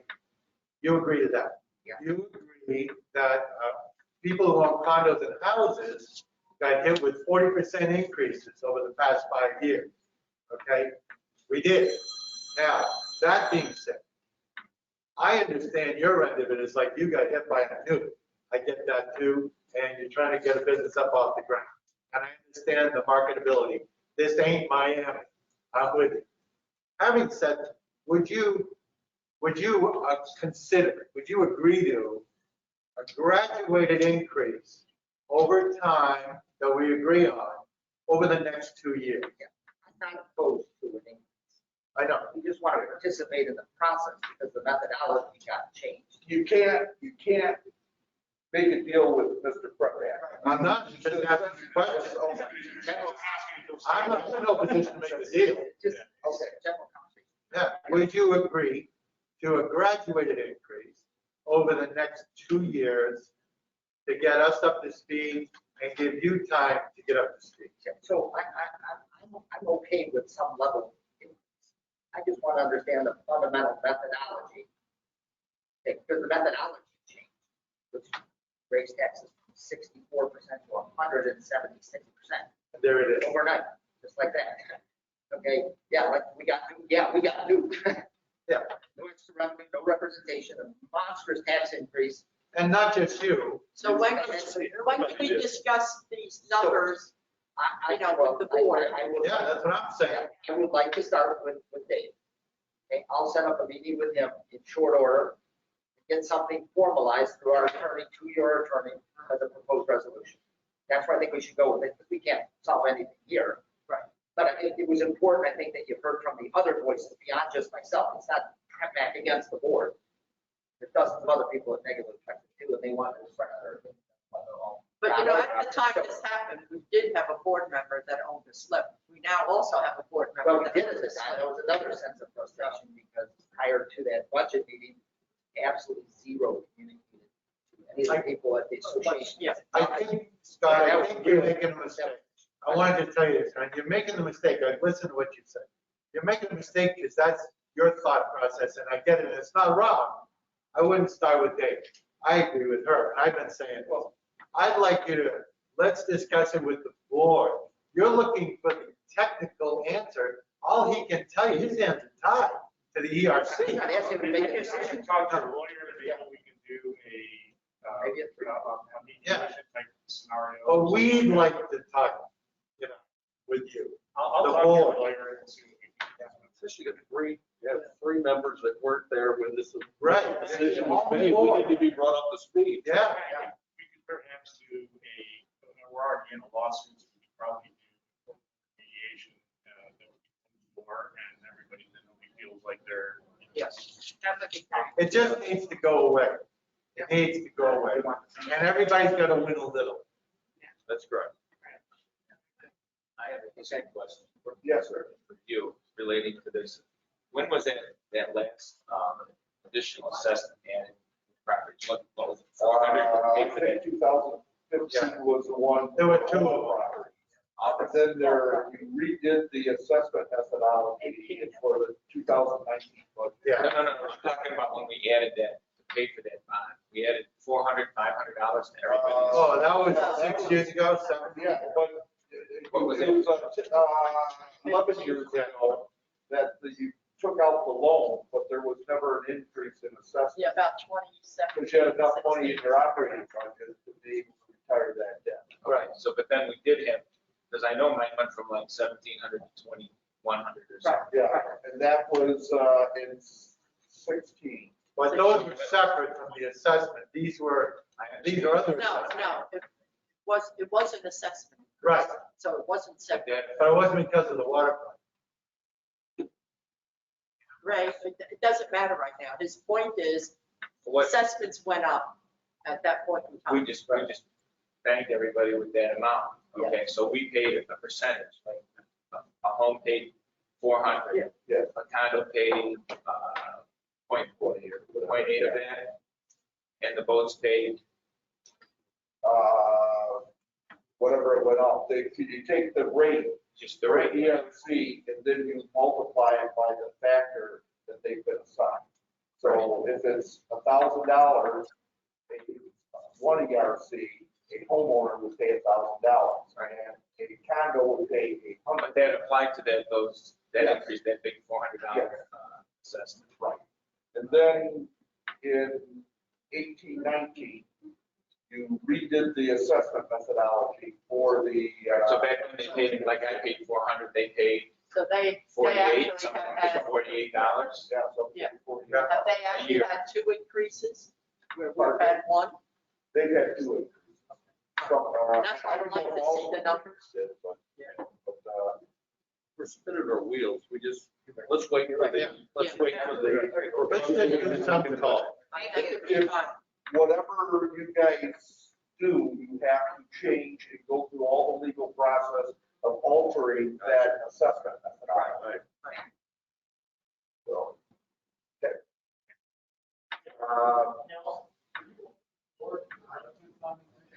I gotta ask the board, do you want to let people comment? I say yes. What the hell, we're here now, let's do it. They're the ones getting hit. Only on this It's issue. a. Yeah, board only on meeting. this issue. Okay, you guys are okay with that then? Okay, yes, sir. Okay, could we get whoever's speaking? I can't hear. You It's guys okay, know. can't do it. That's him, that little wheel. Up there by that little We wheel. can hear you from there, Dan. I'm Dan Truckee. I'm on the master board for 84 condo units across the street. And our condo units, over the majority of condo units are snowbirds. They don't live here. All right, so half the year, they're not using any water and sewer. They're not cooking, they're not showering, they're not doing laundry. And these ERCs all come down to one thing, water and sewer for your utility. On the electric is LCEC. So really, we're talking about water and sewer here. And I want to know what the difference is between a 40-foot boat and a condo. All right, do they live aboard their boat? Sure. Do they take showers and use the bathrooms? Yes. Do they wash their clothes? Yes. All right, I know, well, there's a boat over there that you can wash your clothes on. But anyway, hang on, I have the floor for a second. All right, my condo unit owners are complaining all the time because they paid $1,750 non-ad valorem tax. The boat owners are paying somewhere around 400, 500, depends on. 850. Up to 850 if you have a 60-foot boat or whatever. All right, so let's just take a look at this. You don't shower any less than we do, at least I don't think you do, right? You use the bathrooms, it all comes down to water and sewer. So what's the difference between a condo? We're already paying double what you pay. Already, it's 0.4 and 0.8.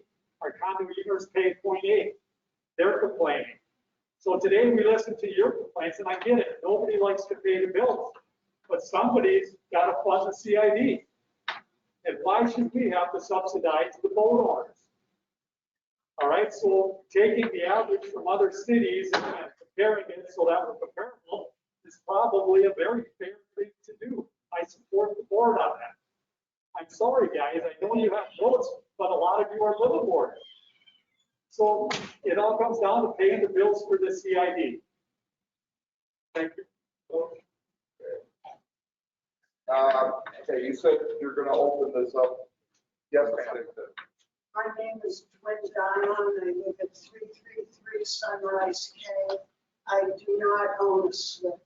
However, I've come from 37 years in the marine industry, and I know that what John has said is absolutely true. You cannot compare us to marinas, huge marinas, or even county marinas. They're totally different. It's a totally different animal than what's here. Scott Creppen has done and John, a tremendous job of cleaning up what was here. I've been here since 2004, and I've seen a huge change. But this is, trust me, after spending my entire prior career in the marine industry, I can tell you this is small peanuts. And you cannot treat this facility like you do others that have hundreds and hundreds of slip without upland, like yacht clubs that are included in it. And we're talking yachts that are over 100 feet that go to these other marinas. You cannot get a yacht of even probably over 55 or 60 feet in here. This is a narrow, small, shallow draft channel with obstacles. Nobody in their right mind with a yacht would want to come up in here and risk doing damage to their boat. This is not big arena, and you cannot compare it to these other marinas in the state or nationwide. Thank you. Yeah, right here, ma'am. Kathy Oswald, I live over here in Sunset K. I don't think that we're comparing it to a large marina. I have a torn out place. I sat here and listened to you guys pitch fits because you have to pay a certain amount, okay? I live in a condominium. I pay my fair share, okay? I was here when the board figured out all this ERC stuff, okay? Now, am I correct in assuming that over there at the marina, if they have a 50-foot slip, if you're renting a 50-foot slip, but you only have a 25-foot boat, you're paying ERC on a 50-foot slip because you have a 50-foot slip. That's not for us. That's not fair. Okay, if I have a house that's on, say, 3 acres, but I have a cottage on it that has 900 square foot house, I'm still paying for those acreage. I'm not paying for the house that I live in. That's all I gotta say. I think to answer, to put in something to what you just said, if you have a slip that will hold a boat that size, we as a board cannot monitor. You had a small boat there today, you had this next week. Right. So it goes by the size of the availability. Okay, we had a gentleman back here before.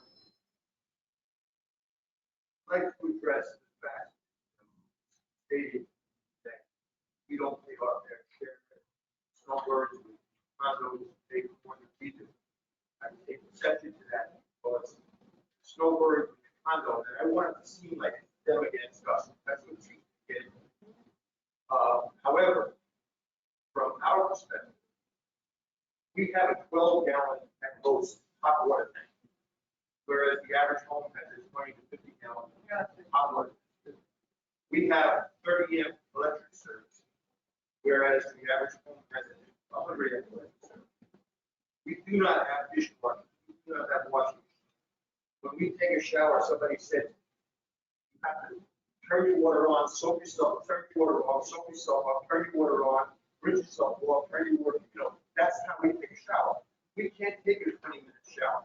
We can't have our relatives come down and spend 2 weeks, 3 weeks with us, and they use both showers and the bathtub and the toilet. I appreciate the fact that you stated it. Snowbirds are not here all the time. Also, I'm here 3 months. And I have to live a certain type of life while I'm down here with certain restrictions. Because all I have is a catfish bill for water supply. And I have to bring in my water, drinking, and I have to worry about my 12 gallons hot water and how I do my laundry. My laundry has to go out to a laundry. That's another story. Also, with regard to how big the slips are, most of the slips or good water slips in that marina are over 40 feet because that's the way it's designed. Because in addition to having to go there, you have to have room for maneuverability. I agree with this lady who said that that's not your problem because you might have 25 to 40. I agree with that. Okay, but when it comes to the boat itself and transportation and who's going to get a boat in here, there is a 2 mile or 2.5 mile canal run before you can get anywhere to navigate. Okay? The average boat owner in Marco does not have to worry about that. Also, when you come down that canal, you start making turns like 41 or whatever it is. The channel becomes a 3-foot branch channel. The boats that you're talking about, the 50-foot boats, 60-foot boats, they draw 5, 6 feet, so they have to wait a certain period of time before they get in.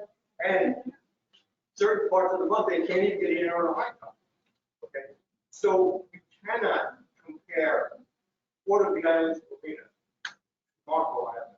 You can't compare Port of the Islands Marina to Miami. It doesn't work that way. Because, like the lady who was speaking on her experience in marina business, people with large yachts, they have time. If you take away the ability for people to live here inexpensively, okay, then nobody's going to live here.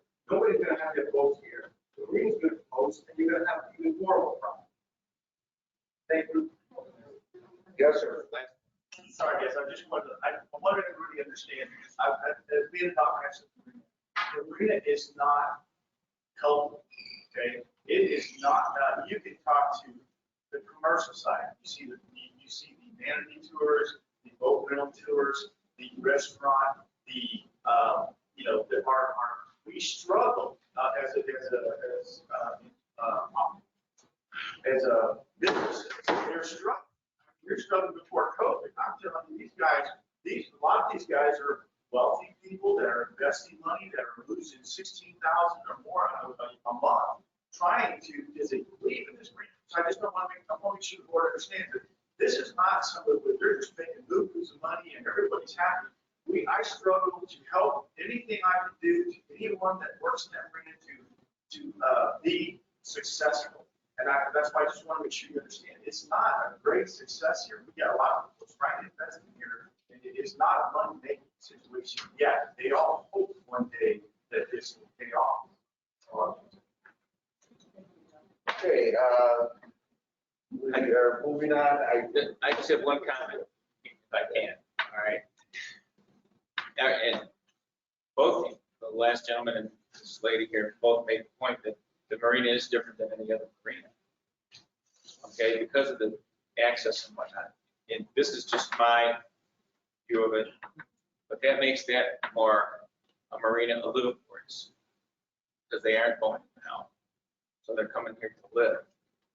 So that's another consideration. I understand you guys don't use the water that much, but this is a flat fee just to keep the services that are there. How much you use, you pay for it eventually. So if you don't use much water, you're not paying a water bill because it's zero if you don't use anything. So that's just the fact of life. No, we're done. So as far as comments, right? We've got As far as action on that, Scott. But we is can going make, yes. to Send something for the board's consideration, and then the board will decide at a future meeting if you want to redo the assessment methodology. Yes. Okay. Yep. Dan, you're still up. You got anything on the towing consideration?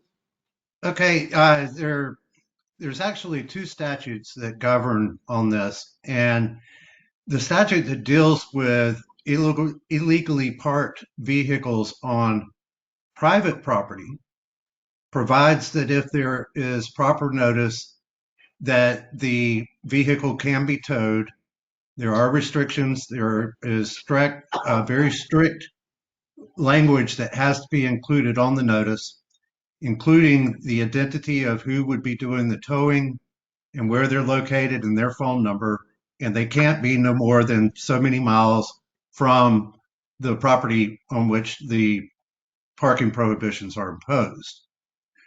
Now, for public property, you indicate with a sign that it's no parking on the right of way, whatever. The only remedy for you is to have the sheriff issue a citation. A public entity cannot tow a vehicle off of public property.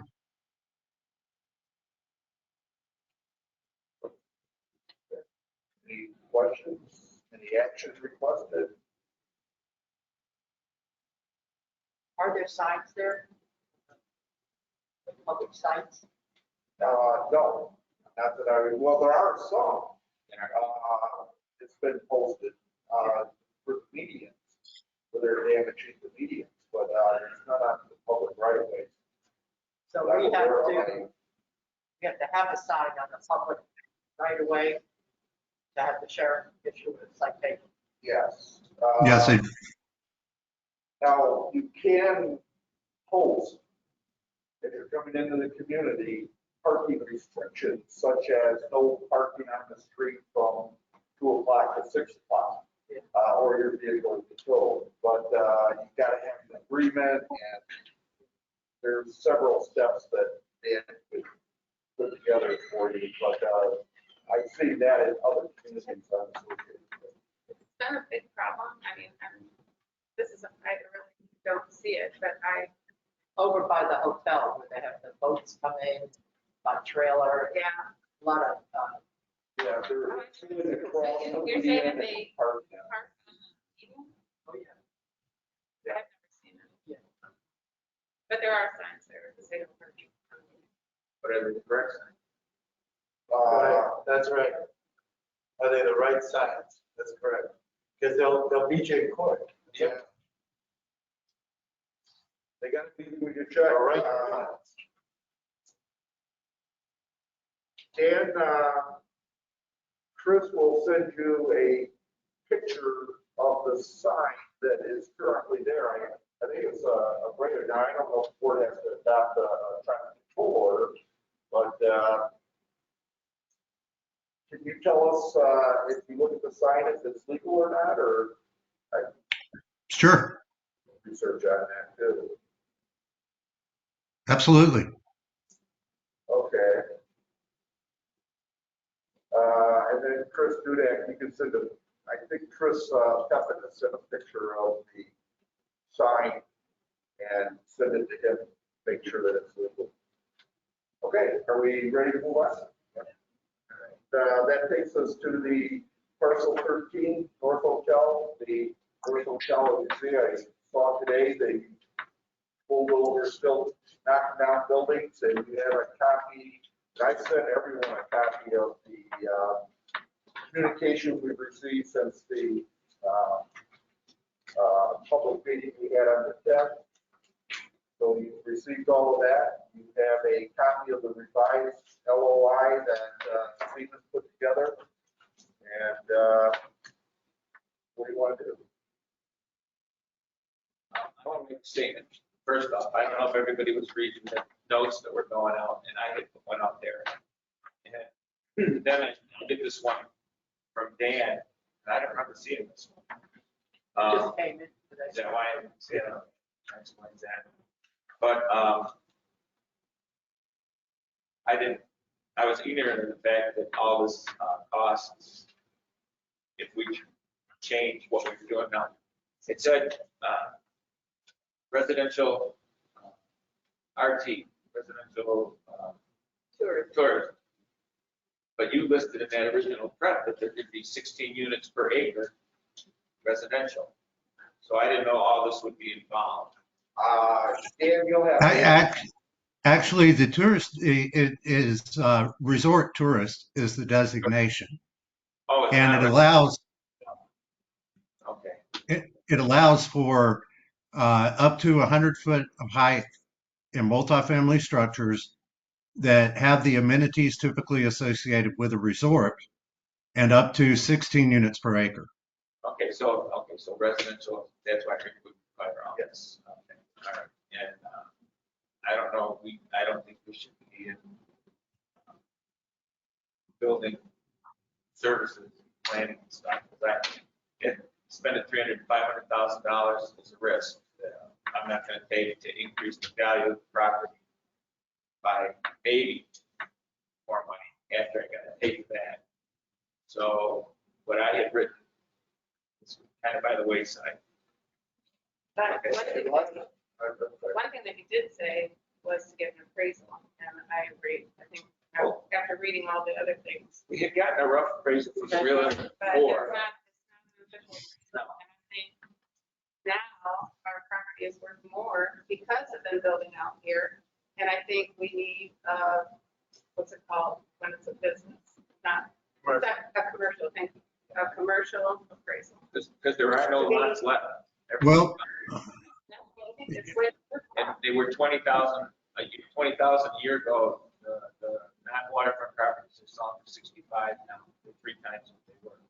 So Yeah, find that bad. yeah. Can we, I'm not being argumentative, but can we check that RT? Because I'm almost positive it's residential tourist.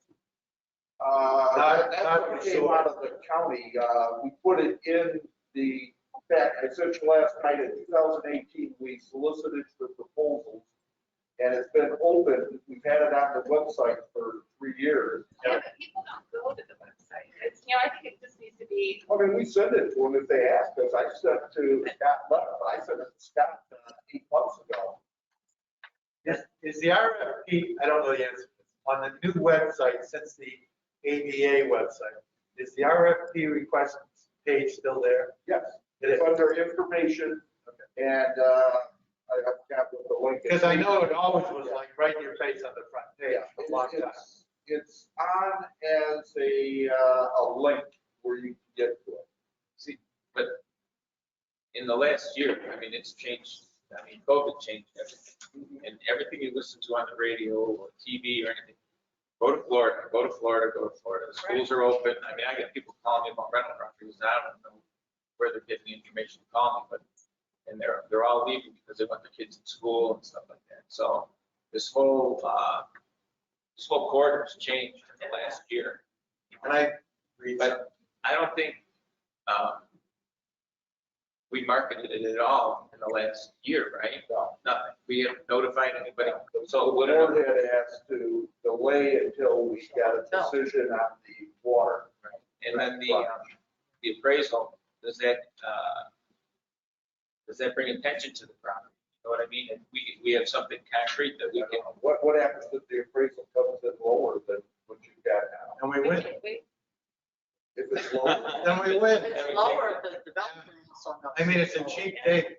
Let me just read from the minutes of this year. I've done a lot of homework. In August this year, the district manager reported that he and his staff have had discussions with potential developer to develop both sites, the hotel and 40 and number 13. They have not submitted an offer. He thinks the price would be $45,000 an acre. That's $2.475 million, including the hotel. And that the sale would be contingent on an acceptable development plan. He communicated with the project manager for the demolition of the hotel are going out for bids. September, the next month, district manager reported that he had communications with a developer, maybe the same one, was preparing a proposal which included the North Hotel and dormitory and parcel 13. The developer requested a non-disclosure for this, but because of the CID's public entity, their plan is to encompass the entire property, including the dormitory. Now, he told them, I watched the meeting, it was teleconference, and he said, it can't be private, okay, which is right. Was that Zeman? No. Okay, so this was a different developer. In October. The first one, I think it was the same one as in August, but one of the developers was 3 times that when I reported, but it was Scott. Okay. In October, the district manager reported that he had not received communication from the developer. He said he believed the county is still on schedule for demolition. That means whoever it was, after we told him it's a public thing, no more confidentiality, which was the right thing to do. November this year, the district manager reported that another developer is inquiring about the property. No proposals yet. The board expressed that more interest may be generated when the hotel demolition is completed. December 2020. The district manager reported that there have been inquiries about parcel 13. He has told us that those who inquire about the property, that the board wants to know how the property is going to be used. Exactly. Supervisor Jensen asked that we do a professional real estate appraisal, commercial real estate appraisal. Because you can see we were getting into the water. And at the same time, I asked about the dormitory walls getting painted because it was an eyesore for Orchid Cove.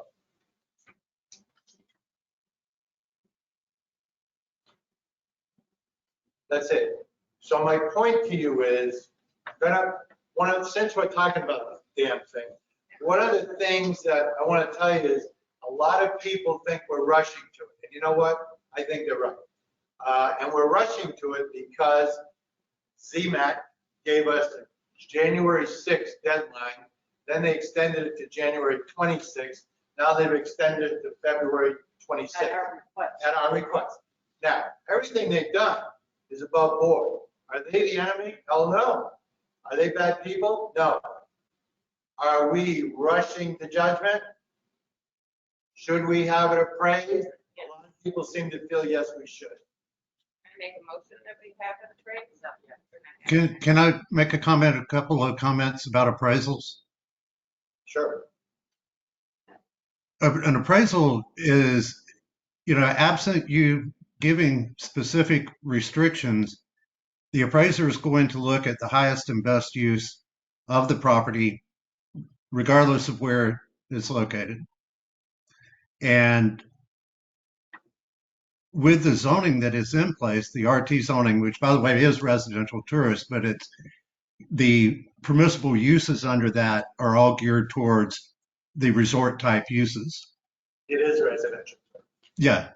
And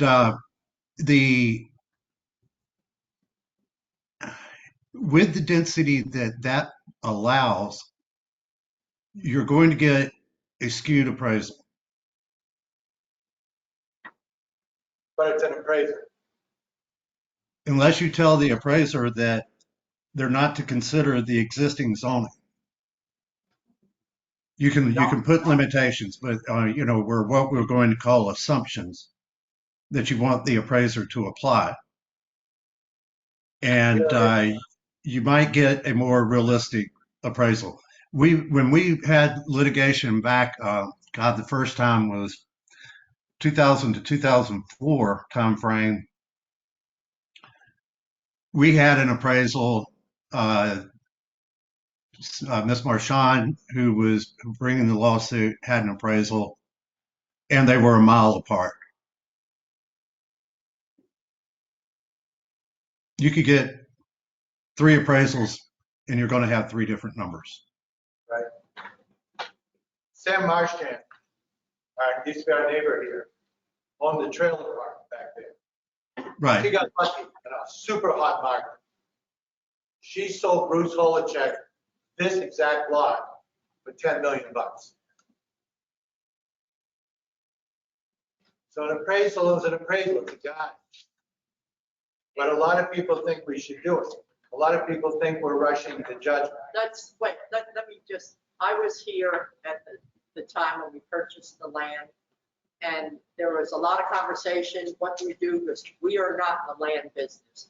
And our purpose of that was to somehow recoup the unpaid assessments by the sale of this land. And I did a calculation. It's probably going to be a little lower because of the actual, like if we went with this buyer, how many ERCs they have, but roughly we were losing about $350,000 a year. And we did that for like 3 years. Then 2 years, we've owned the property. We tried selling it, couldn't sell it because of the eyesore of the old hotel. Waited for the county to come. County took over and they tried to negotiate with us to tear it down and give it to us, but it was like 500 to 750,000 that we didn't have. So we said to the county, no, you keep it. So it's mandatory that they tear it down. That's why it's happening now. Will that get us more money? I think you might get more people looking, but now you have another 2 years. Well, you had 3 and you had 2 that we've had it. Now you have another year. You know, we're talking, we've lost $1,800,000 already. And our assessments are still high because we're not going to make our bills until we sell that land. We're not going to have any money for capital improvements until we sell that land. So to me, it's like a bird in the hand. It's we need the money. I think our hands are tied. We don't have the time to keep waiting.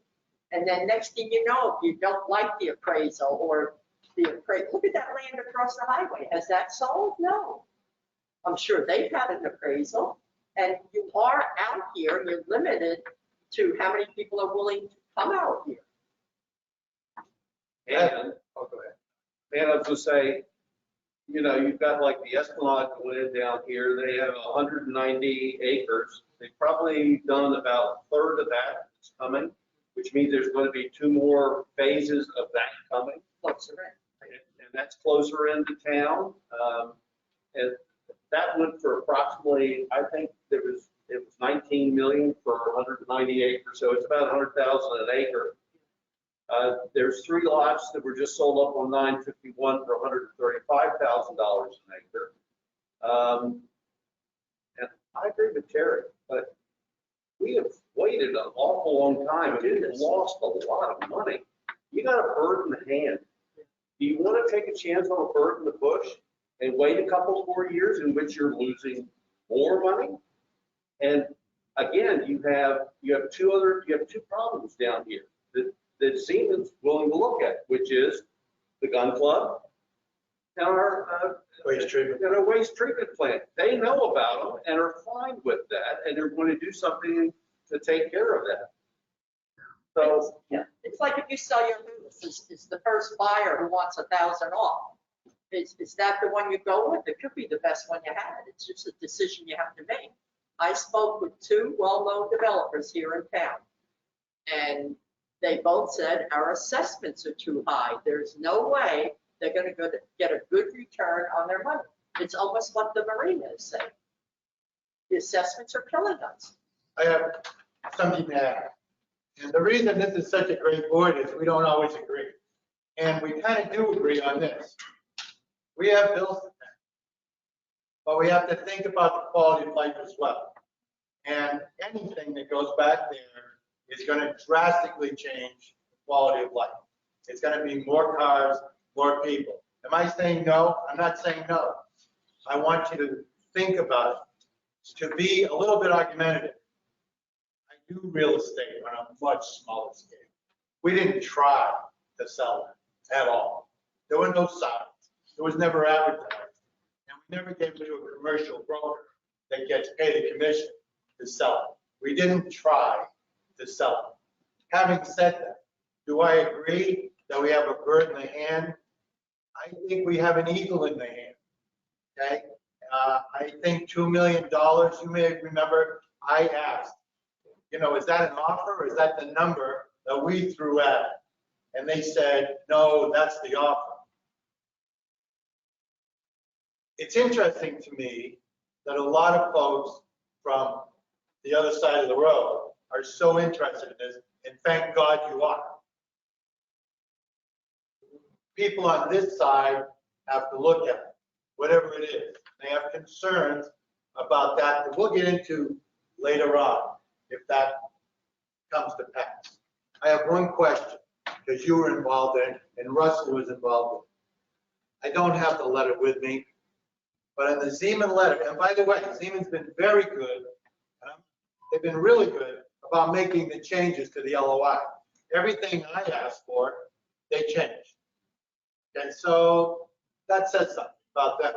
And you're right, they're going along with the shooting range and the waste treatment plant that none of us ever thought anybody would think about, okay, would even consider, and probably don't. I have a question, and I don't know the answer. They offered $2 million. The next line, it says we will immediately get into the purchase and sale agreement, negotiate the purchase and sale agreement. Now, does that mean they're going to work us, or does it mean there's something else that needs to be negotiated? I don't know the answer. Something else that needs to be negotiated. Like what? Well, like when do they have to, and what number of ERCs do they have to start paying? I mean, vacant land now, and they don't want to start paying $200,000 a year on undeveloped ground. How about, the question I had was on the Union Road. Would we be able to negotiate with them as far as paving that portion? The reason I say that is as a high-end RV owner, and I'm in a high-end RV park, and I got a dirt road behind me, throwing all the dirt on my brand new RV. I'm not going to be real happy with that, and I'm not coming back to that park. Yeah. So that will need to be negotiated as far as whether we would, require them to. It's negotiated, but keep in mind, the board, because we have to agree with the county to be able to get the wastewater plant, we have an obligation to pay that road. So that's on us. Well, Yeah. They might have to pay part of it to do it. I don't know that's, Yes, Dan? my understanding is that when we obtained the development approvals for the new plant, Collier County was going to require us to pave that road. We explained to them that with the North Hotel property, the dorm property, and parcel 13 being undeveloped, that it was foreseeable that there was eventually going to be a lot of heavy equipment traffic through there that would just tear the road up and it would have to be completely redone. And they agreed that we could leave it the way it is until that is developed. It will be a condition of the development approvals that the road be paved. So there would have to be some negotiation as to, does the gun club cover X percent of the cost? Does the CID cover Y percent of the cost? Parcel 13 covers Z percent of the cost. So, those are the types of things that are left to be nailed down. How about negotiations with the county as far as purchase of or an equitable purchase for the old hotel, the old dormitory? Could that be included as far as in our negotiations to be able to make a deal to try to get those into? They said they were going to do that. They're going to try. They're going to get a good price. I was going to say, but can we get a better price if negotiating with the county than?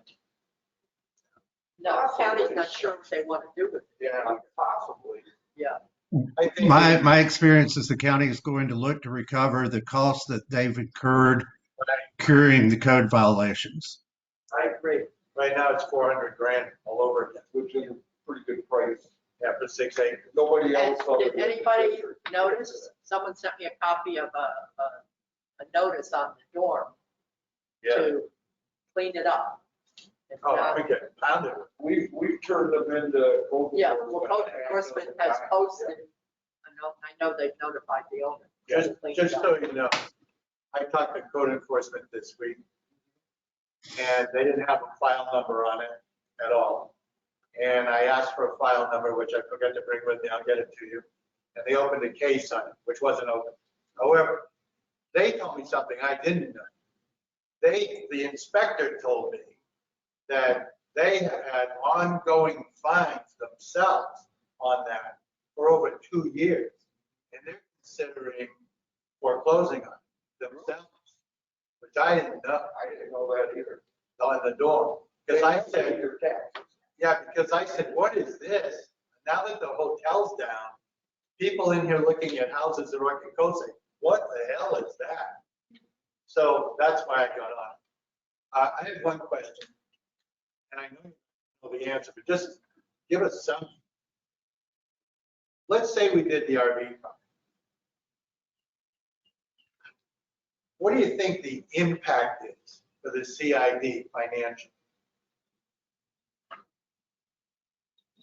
Well, you're gonna have You to know hear. the length.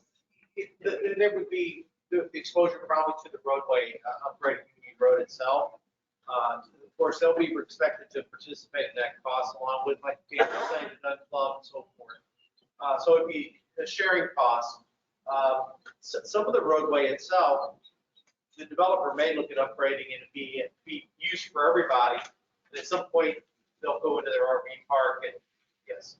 So the bulk of the cost may wind up with them. Plus, don't forget, even when they drive in, what do they want to see coming to their area? They might even improve Union Road down here. The county may put some requirements on this to upgrade Union Road coming in. Yeah. That's all. Some years ago, back before the market meltdown, we were negotiating with a group. I can't remember their name right now off the top of my head. Randall Henderson was their front guy. And we had negotiated a development agreement that was going to obligate the developer to relocate Union Road and obtain the appropriate rights of way from, they would have had to have gotten property from, I believe, the dorm property. And we would have vacated the existing Union Road between the dorm property and hotel as part of the compensation. They were going to build the road, and in fact, they did put the road base in that is in place right now before they ended up walking away from the project and never signing the development agreement. Where was it? Where were they gonna put it? They were going to have kind of a softer right hand and a softer left hand come back on the east side of the dormitory property and tie in to the existing Union Road up by the water treatment plant. So they were gonna go down to 41 on the east side of the retention pond. No. Stay on Union Road until probably it was a couple of hundred yards, maybe south of or where it makes the hard right, hard left now, and soften those turns out so the bigger RVs, can make those turns more easily. So they were still gonna use the Union Road that goes by the end of the cove. Right, just north of the stormwater pond that's on the east side of Union Road would have been where they did the softer right hand turn and then more of a curve than a hard turn to the left.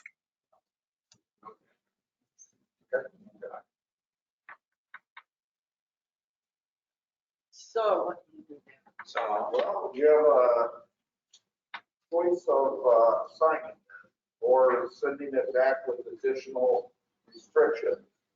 Or just say you're going to take a restrictions. You want to work with Siemens, the agreement that, and I gave you that's in the handout, right? But if you want to deal with Siemens, then you could approve this subject to adding the value as established, or you can still sign this and go into it and then if you can back out of it. They say they have the appraisal. You gotta build the whole road, we can say, stick it. Yeah, and then there's another consideration. We're looking at $2 million purchase price for the land, but that's without any capacity in our system. Right now, I believe water and sewer fees for Collier County, well, I'm not going to even guess. But we would have to determine as part of the negotiations what they're going to pay you per ERC. I would say for, an ERC is going to be somewhere around 15 grand, and they're going to need 120 of them.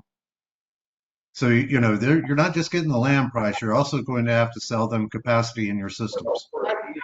Yeah, but four ERCs. I think it's about 175,000 a year for 120 ERCs for an RV. Right, that would be your annual assessments. Yes. But we don't have any ERCs assigned to that property. They're going to have to buy ERCs. Kind of like an impact fee.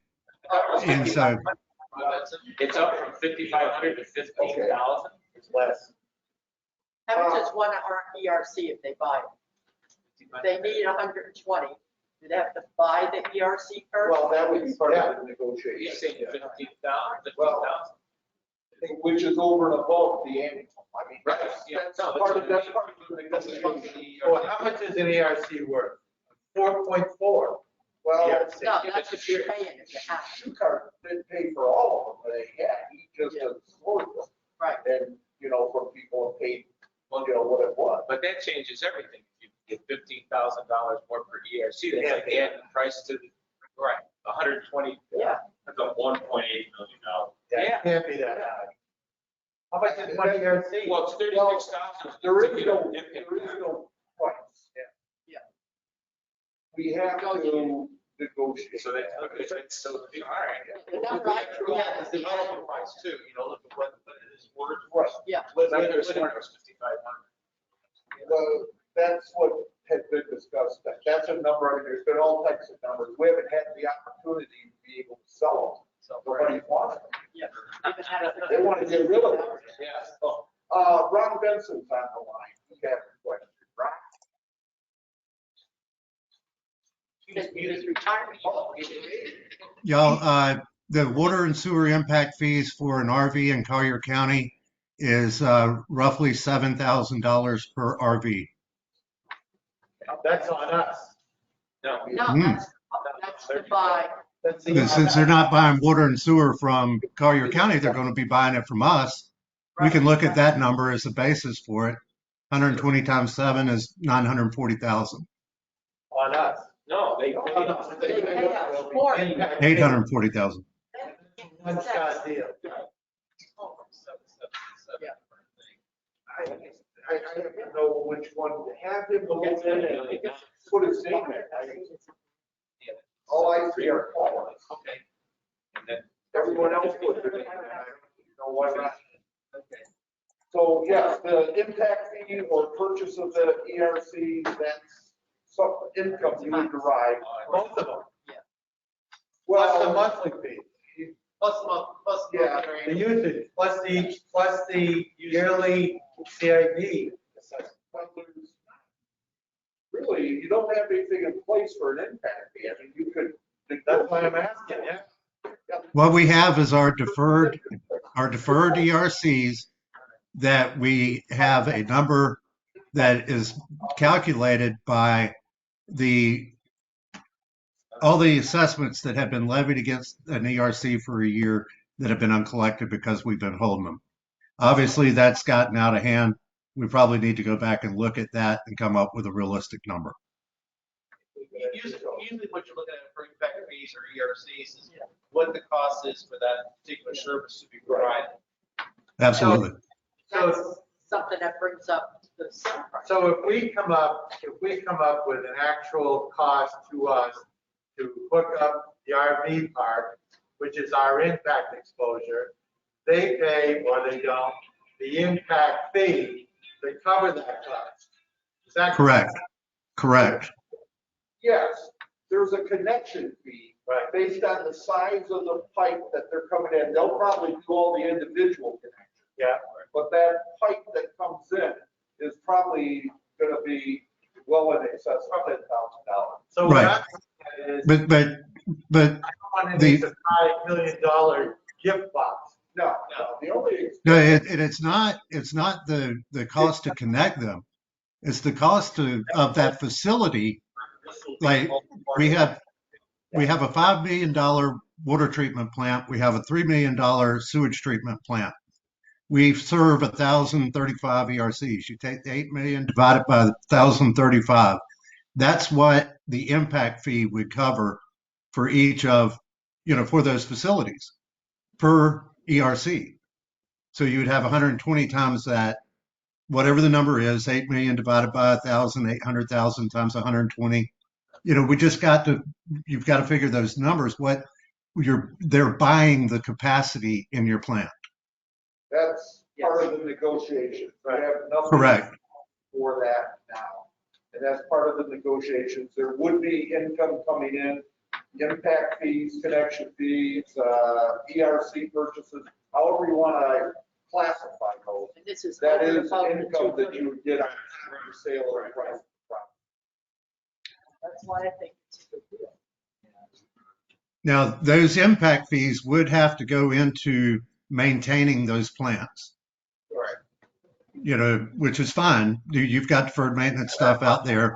And the water line out to the well fields is one of those items. You're that engineer. Yeah, that total system cost Yeah. is what you look at. That's what I'm getting at. Total system cost. So can I put a motion out to Certainly sign this can. agreement? Yes. Is that your motion? Sign To agreement. authorize the chair to sign the Authorize. letter of a. Can we discuss it? Well, we got a motion, let's get a second, and then you can discuss it all you want. Second. Okay, so seconded by Mr. Kish, motion by Ms. O'Connell. To authorize the chair To sign. to sign the LOI. Discussion.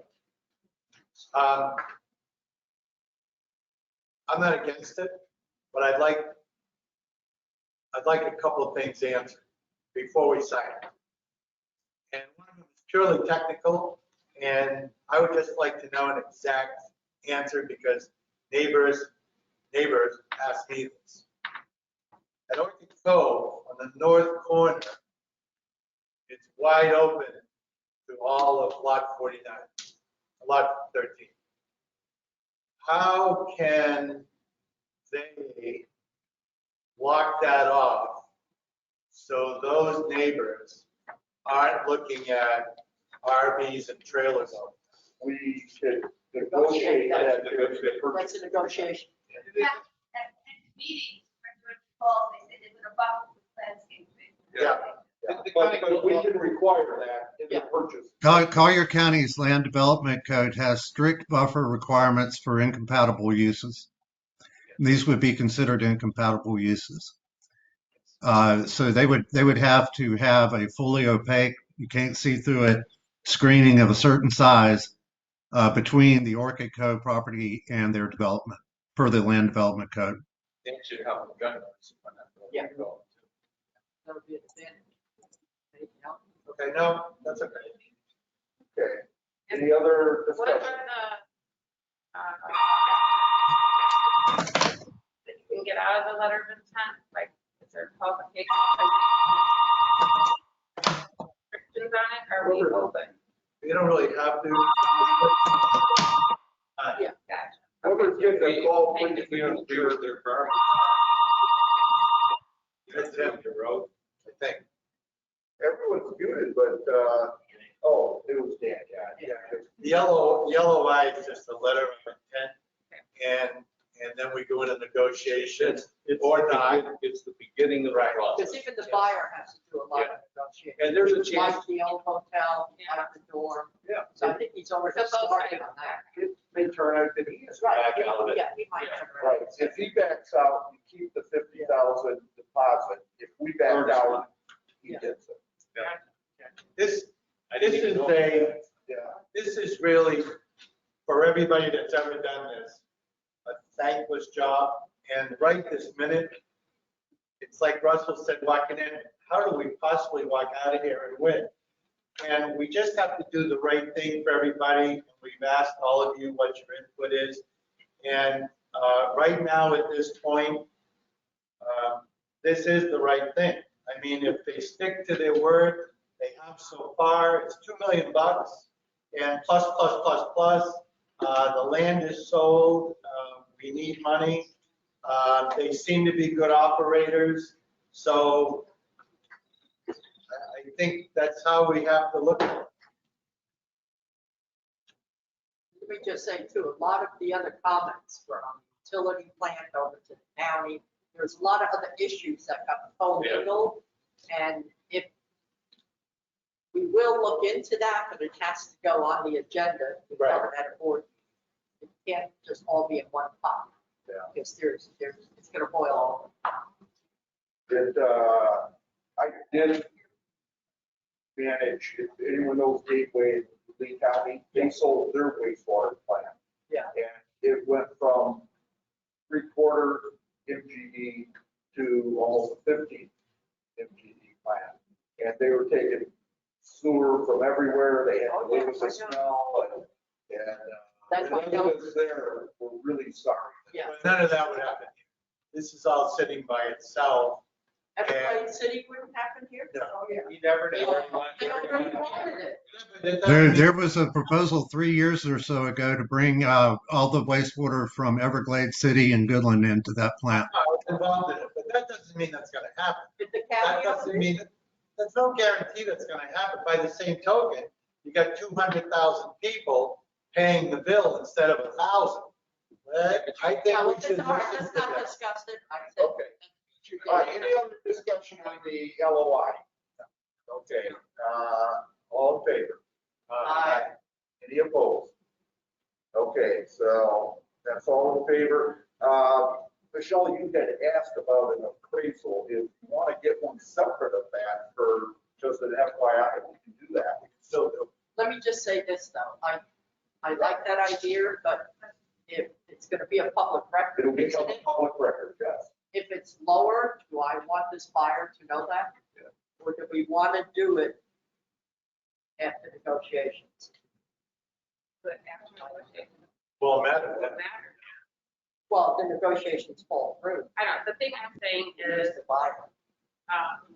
when I read all the comments from people, that was the number one thing. Appraisal. So I'm trying to represent the people. And Right. that's what the people were saying. Yeah, but I'm sitting here knowing how we've struggled even when we had to buy. Excuse me. So, you know, fitting all that in together, but the appraisal is a good idea, but I don't think it should hinder moving forward on this, but I don't want it to compromise if it came in low. It's The public other record. thing to keep in mind, this property's been for sale for 15 years. Oh, yeah. Maybe longer than that. Yeah. And I know that Bruce was asking 10 million. And that's. Nobody was paying. The board's had it since 2017. Yep. And, we have advertised and figure, we didn't get a realtor, right? But I mean, when we advertised it, we sent out to every developer we knew. We had people come down from Orlando, with people from Ohio. We've had a lot of interest, but nobody wants it. Because of the wastewater plant, the gun fall.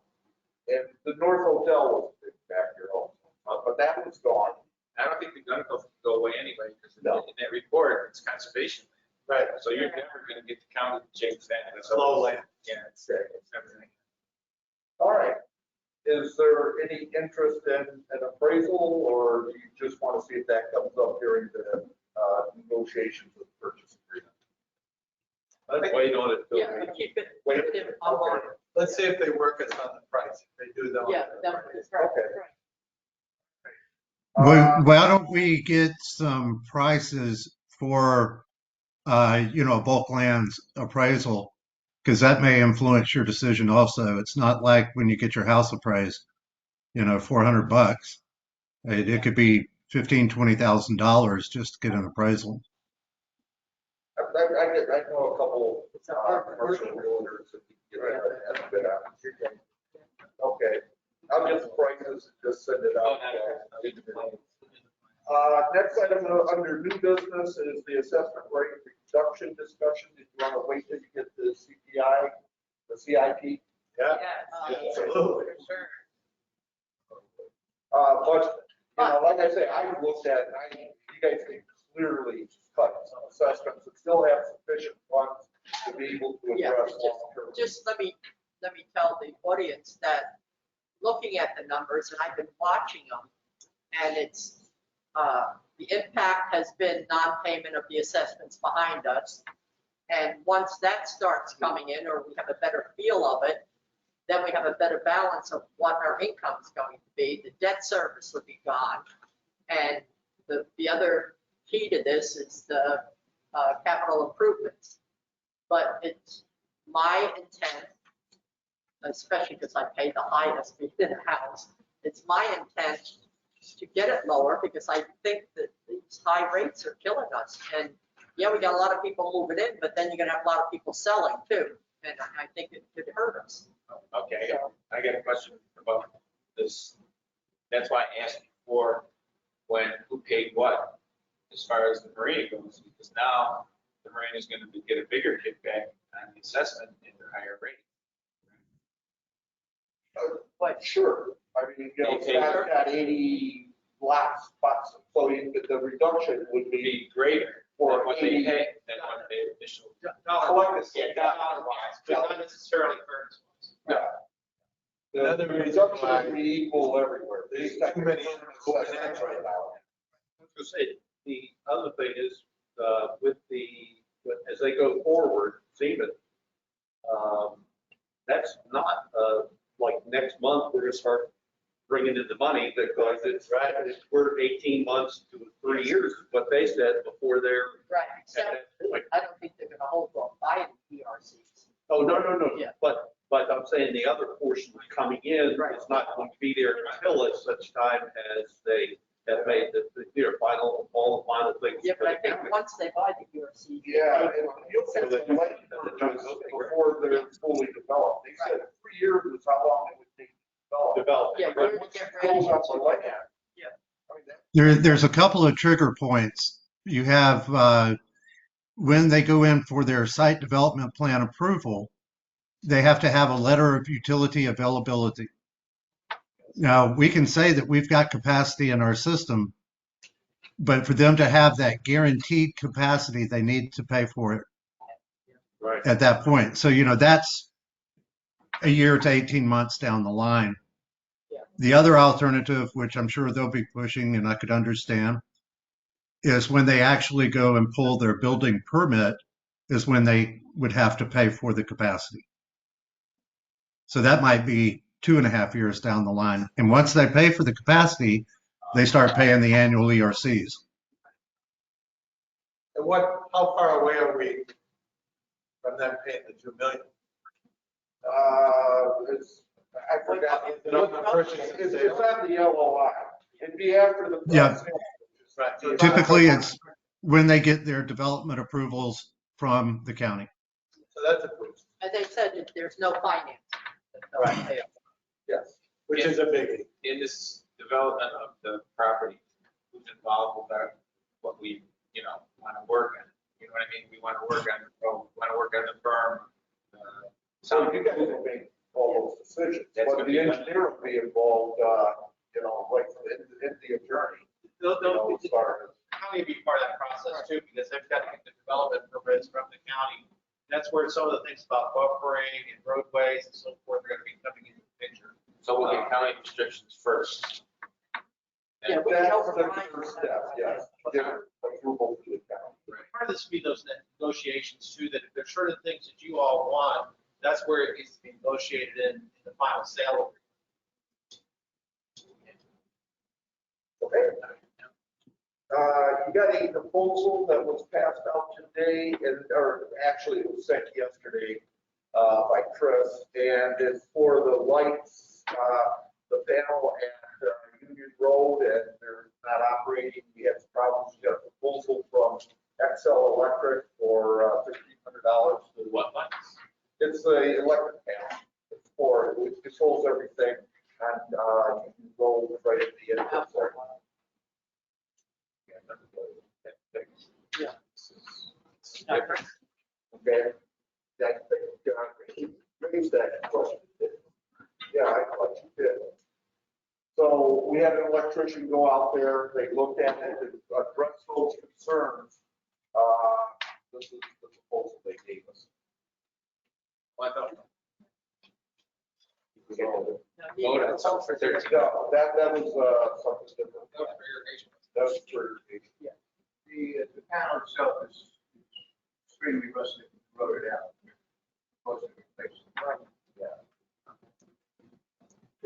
If you're okay with it, need a motion to approve the proposal from Excel Electric. So moved. I second.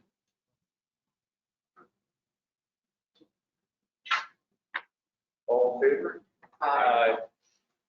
And then we have another one, which is 3,000, and that is on Newport Drive. It's adjacent to 302 Newport Drive. It's rusted out, not up to code, and we got a proposal for that also, $3,000 for that one. Yeah, same. I think we got this electric contract. We haven't worked with it before. We got it from Oregon Gold, and he really. It's been out. He does a good job. We're using him in other locations also. I make a motion to do the work. I second that. Discussion? All in favor? Then that brings us up to a issue that Supervisor Simpson has to be on the agenda, and that is to change attorneys. If y'all don't mind, I'd like to kind of open this up with a statement. Go ahead. When Cal called me last Thursday, I was like, really, why? And when he told me, I had them send me the audio for the meeting. And y'all, I was flabbergasted, embarrassed. I don't know what other words to use to describe how I feel. I can assure you that there was an extenuating circumstance involved in that. I have extremely bad seasonal hay fever. I was out of allergy meds. My wife uses Benadryl for a sleep aid at the advice of her doctor, and I took a couple of them. And yes, I had had a couple of beers, 3 or 4 beers with dinner before the meeting, and then Benadryl and that, but it was no excuse. I perfectly well understand why that would cause you to lose your confidence in me and faith in me. That I've spent 23 years with this community building. I've done a lot for this community. I've done and really had hoped to stay with you until Parcel 13 is resolved, and then I was planning to move on. If I need to go sooner, I can appreciate that, but I would also appreciate the opportunity to regain your trust, because that was absolutely a one-off. It's never happened in 23 years of my practice, and I assure you it'll never happen again. Okay. This is a very unenviable position for me. And right up front, I'd like you to know that it's absolutely nothing personal. There's no malice intended whatsoever. And it's purely business. And that was only the icing on the cake. And just let me, the bigger thing that concerns me wasn't so much that. Back right after Christmas, I asked Cal to give me the names of the people at the county that were in charge of the purchase of the shoreline on lot 13, because it had been going in my mind over a year. And I said, how the hell can this be taking this long? I've never had that problem with the county. So then I started researching, and he gave me the names of the 3 people that you have, not you necessarily, all of you have dealt with. Roosevelt Leonard is the senior review appraiser. Tony Mott is the Collier County real property manager. And then they hire the South Florida Water Management District as their liaison. Excuse me. Lisa Keeler is their representative. So at that time, I asked him, because out of frustration, I said, so that's everybody. He goes, yeah, they're the top cats. I said, okay, good. So I called between Christmas and New Year's at lunchtime, and I happened to get Mr. Leonard, and he was eating his sandwich at his desk. And I said, may I ask you a couple questions? Yes, go ahead. I said, are you familiar with Lot 13? Yes. Have you ever been there? Yes. Okay. Can you tell me why it's taken over a year to get an answer on whether or not we can buy it? And he said, I don't know what you're talking about. And I said, well, you know, we've heard in several meetings that we're waiting for an answer, we're waiting for an answer, we're waiting for an answer. He goes, well, I don't know what you're waiting for. It's going to be a long wait because we've never been asked the question. He said, I said, well, do you know our attorney, Dan Cox? Never heard of him. He said, we've heard of Cal T, and he called us once, and a realtor for somebody called us once, but that's it. And then he said, can I tell you something? I said, yeah. He said, there's no way in hell that that's ever going to happen, in my opinion. It's not going to happen. It's environmentally sensitive. It's a 10-acre buffer, a 10-foot buffer on each side of the canal, and it's just will never happen. The county will never agree to it. But he said it's a 4-step process. And he said, talk to Lisa Keeler. So I left her a message. She's South Florida Water. She called me back the week after Christmas, after New Year's, and I said, hi, are you familiar with this? She goes, yes. Have you seen the property? Yes. And she goes, Mr. Jensen, there's no way in hell it's ever going to happen. The same thing. And I said, why? And she said, because, again, it's environmentally sensitive property. The South Florida Water Management would never allow it. And it's, she said, a 2-year process, and it starts with an application. And with no application, no nothing. I said, well, surely we've made an application to you. No, there's no application. Okay. Have you ever talked to our attorney? No, we've talked to nobody. So I said, okay. I said, tell me how it works. You make the application, we peruse it, we go over it, we have meetings about it, and then we turn it down, and that's what's going to happen. Then we go back to the county. If you appeal it to the county, which could be 2 years from now, they're going to say no because we said no, and then your last possible choice is to go to the county commission.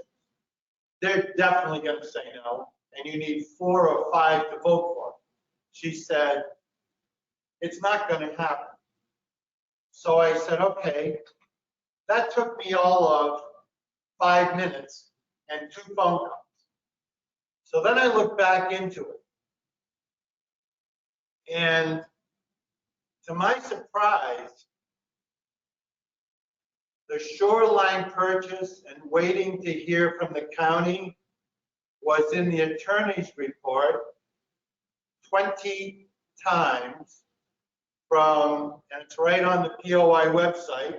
I just went down through the agenda items and the minutes.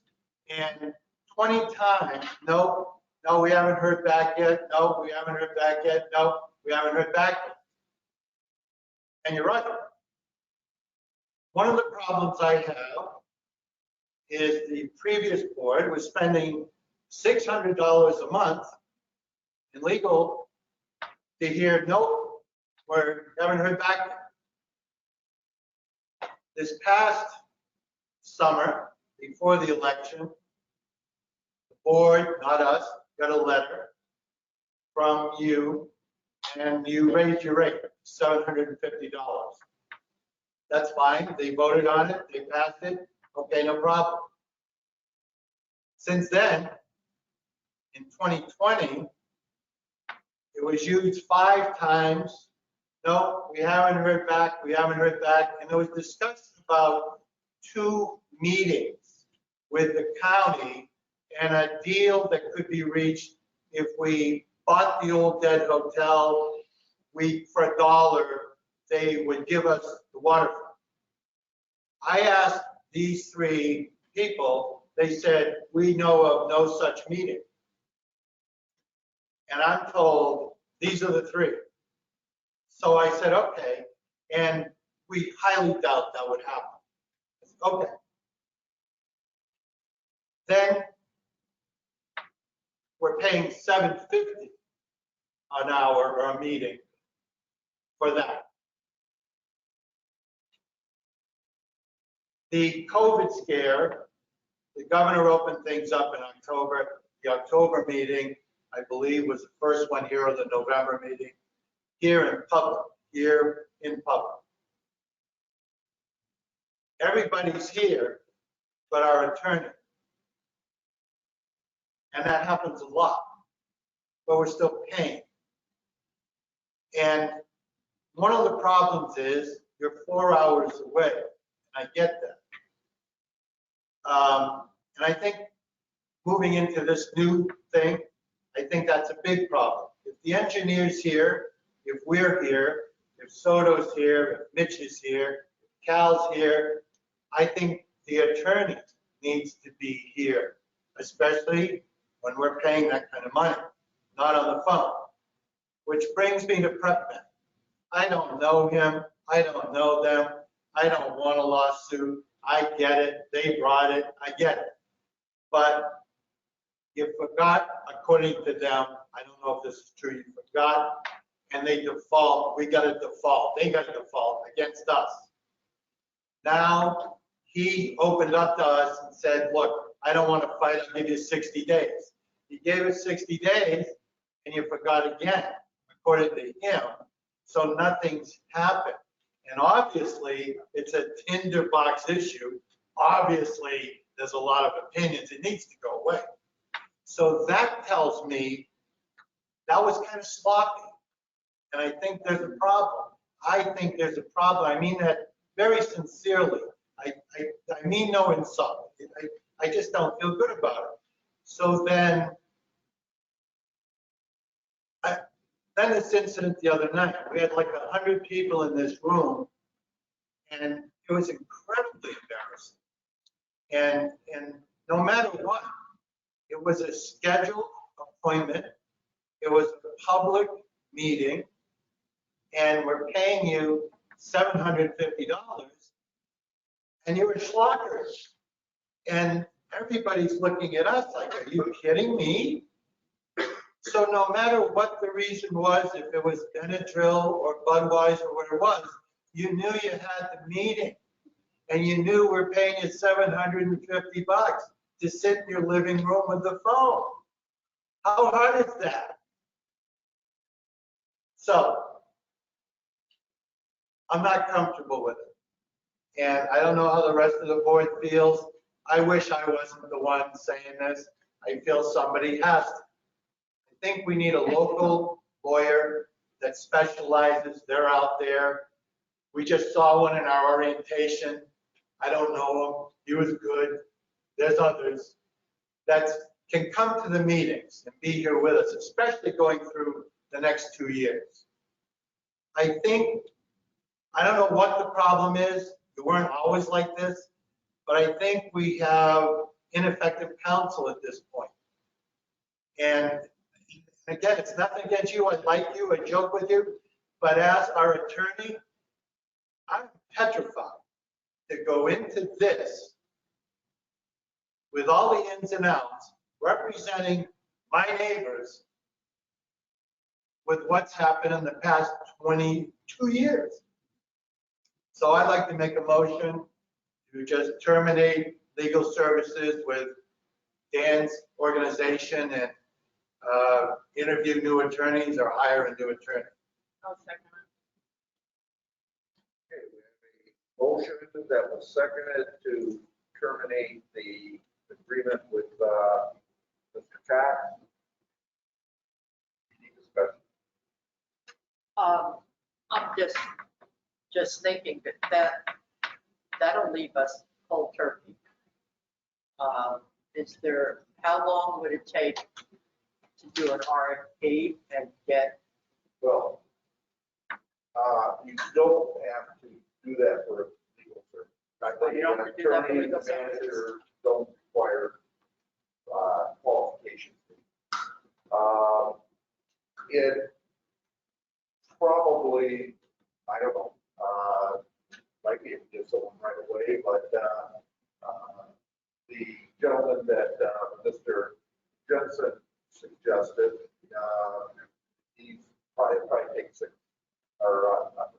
60 days. Now, to get him on. I don't know him. That's about right.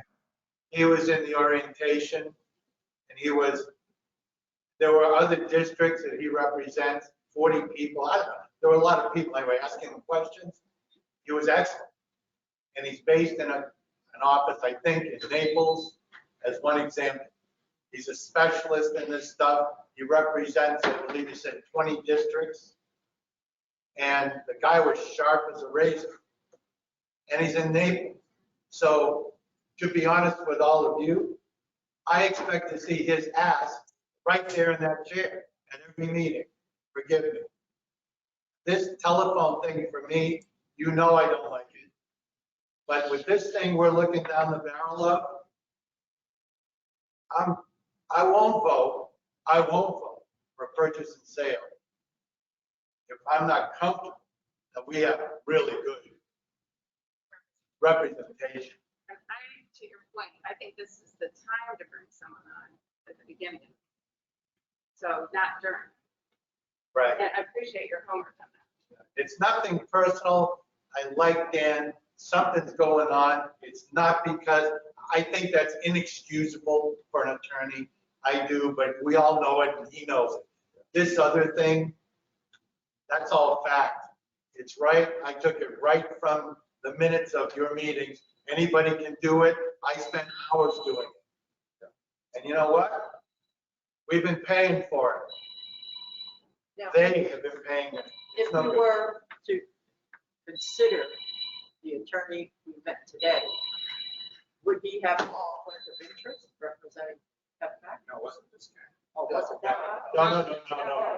It was No. our orientation. That was- Yeah, we had- That was Kevin's attorney. What was the attorney's name? I don't know. It's Gregor Banfield. I don't know him, but he was sharp. I mean, what did you think? You saw the Okay, that's great. And he answered questions from all of the districts. If this motion passes, I can see if Mr. Banfield would be available to meet with you, and interview. But I think that you need to have confidence. If you do make a change, you need to be somebody you're comfortable with. So I can have him, it might be on the phone, for an interview with you. He doesn't like phone. No, I'd rather have him in person. It might be 60 days for you to take So it out.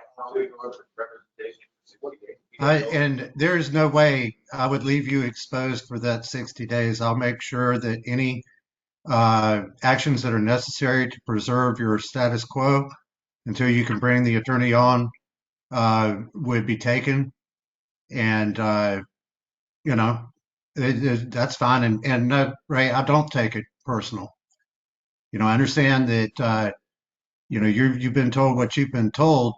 I think Cal can tell you that we did meet with the county and the proposal that we talked about, taking the hotel in exchange for the waterfront, was discussed.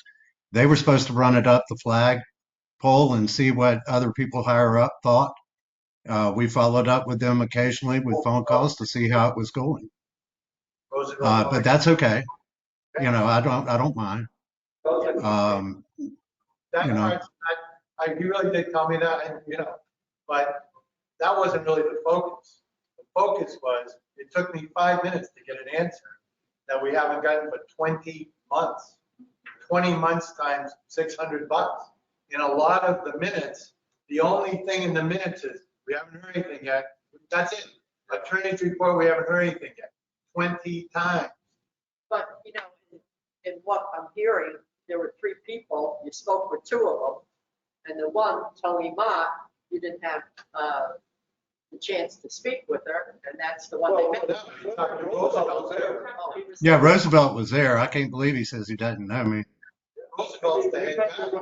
But I have numerous emails back and forth asking what's the status. They had to put it before a proposal to the board through the manager.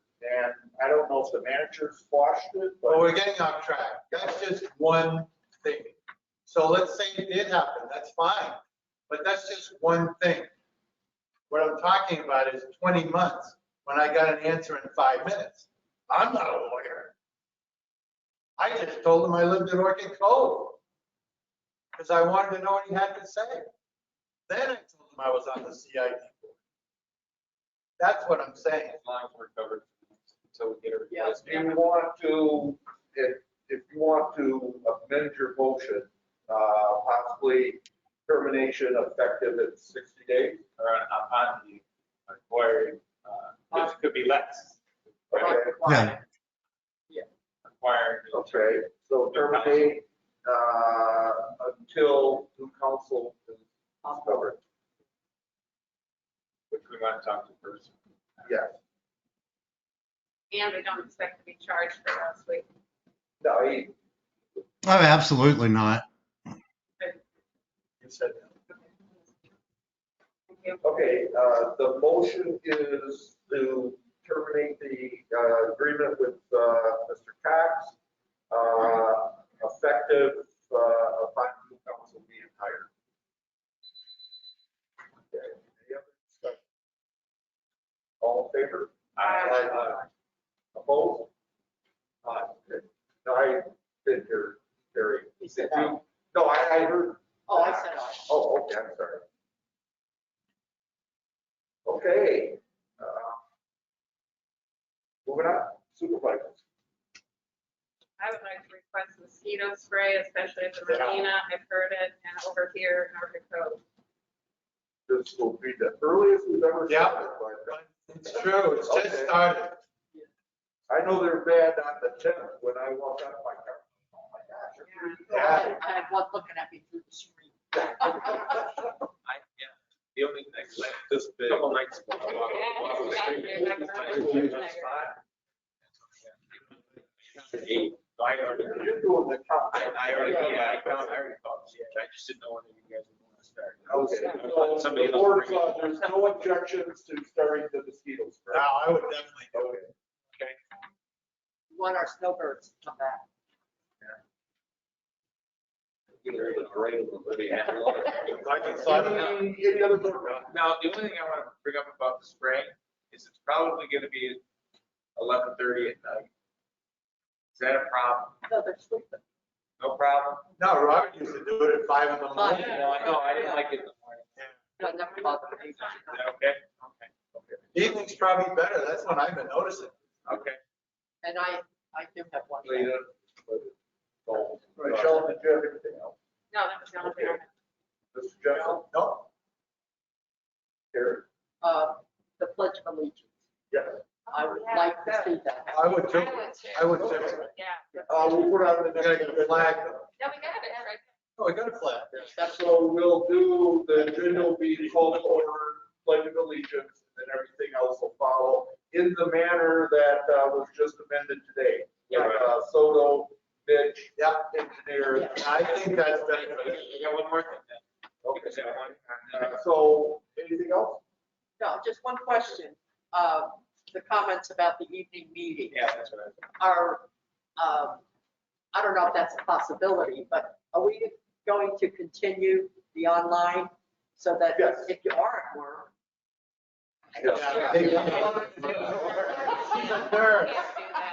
They don't all have push jobs like you. Well, just deal with the unconscious.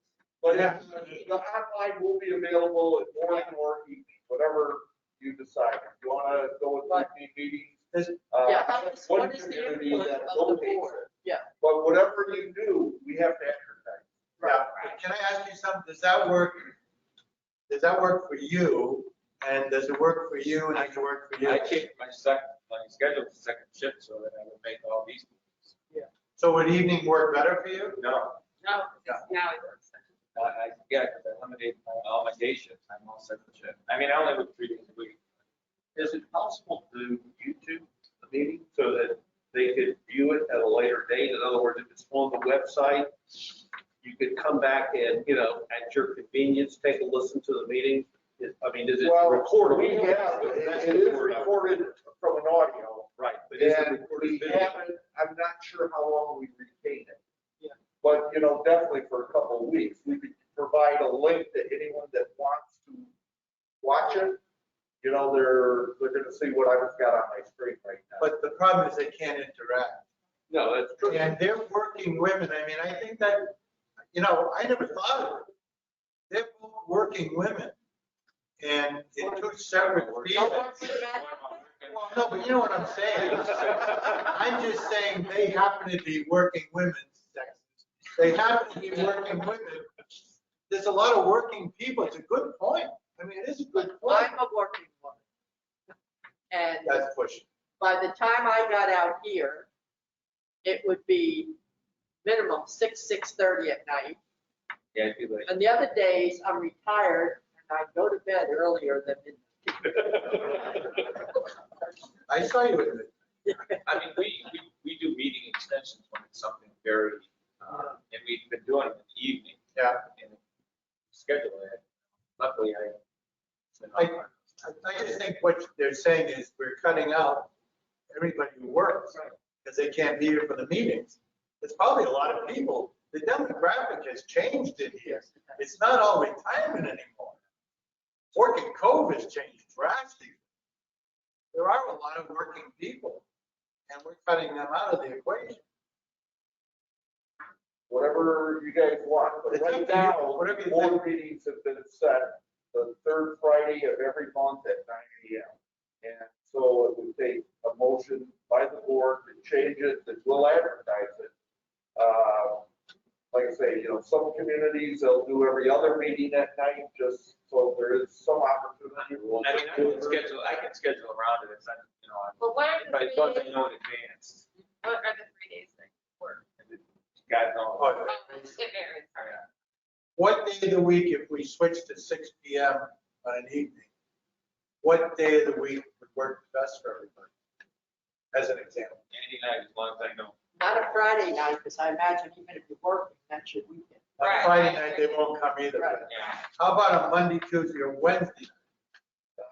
Tuesday, the third Tuesday I'm fine. The fourth Wednesday I'm fine. I've got a board meeting. Sounds like Monday to me. And, Monday, Thursday. You said fourth. Yeah, fourth, so the third I can. He's talking about the fourth weekend of the month. Yeah. Fourth Wednesday. We're talking about the third. I'm trying to think when the fire board, So. but it's only every 2 months. And that's 4:00, so it's later. Well, can we make a motion then that, is there a day we agree on? You want to do this? I need 2 months notice. Okay. Okay. And do we want to change it? Yeah, we want to change it. Discussion. I'm open to it. I think we should. I mean, I think there's a lot of working people in here and they just, I mean, it makes sense what they say. Can you throw something in the water bill? Can you put a little Right. thing in the water bill? I just want to point out, you have a meeting at night here at 10 o'clock, the alarm automatically sends itself, so you have to be out of here. You mean, but we haven't time? That's a great idea. That's probably the best thing I've heard. So maybe- Yeah, we can trust water bills is too late for this period. Yeah. But 2 months from now, We could set something up. Would you like a, well, or is everybody paying online now? no, it's both. Quite a few are. What is this audience? Yeah, what do you folks think? But they're already here. What do you Daytime or folks think? nighttime? I like the idea of every other month, with one at night, one. But then you gotta. I think you're I used to affect me because I went to my neighbor Friday. But I see the point. Yeah, good. I don't. Oh, yes, sir. I like the morning meeting. Yeah. I mean, is that Dan back there? I can't see that far. Work, I would say, quite a few on work. Because of the exact request we had, we working people. How did it work? He thinks everybody gets tired, you know, when something comes up that's kind of, they just send them. Yeah. Meetings get late. o'clock. That's the drawback of the evening meeting, but that's a rule. They like the evening meeting. They did. Did the working people go? Yeah. They did. Well, that's, right now I think we try it. I mean, in advertising. Right now, Yeah. that's okay. Are we gonna go to That's okay. every meeting or every other? No, it's gotta be everyone. 3 to 5 hundred dollars. Yeah. We talking every, like you said, are we talking every meeting or every other? No, it's gotta be every meeting, whatever it is. Yeah. It's crazy as it is. As long as Alexa's able to tell me in the morning I have a meeting. Yeah. When you get into there.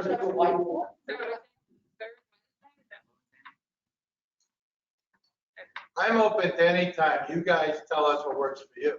You don't care. So it's you three. What about the Soto, all the other people that, now you're asking them to work and then come here in the evening? That's true. It won't be a problem.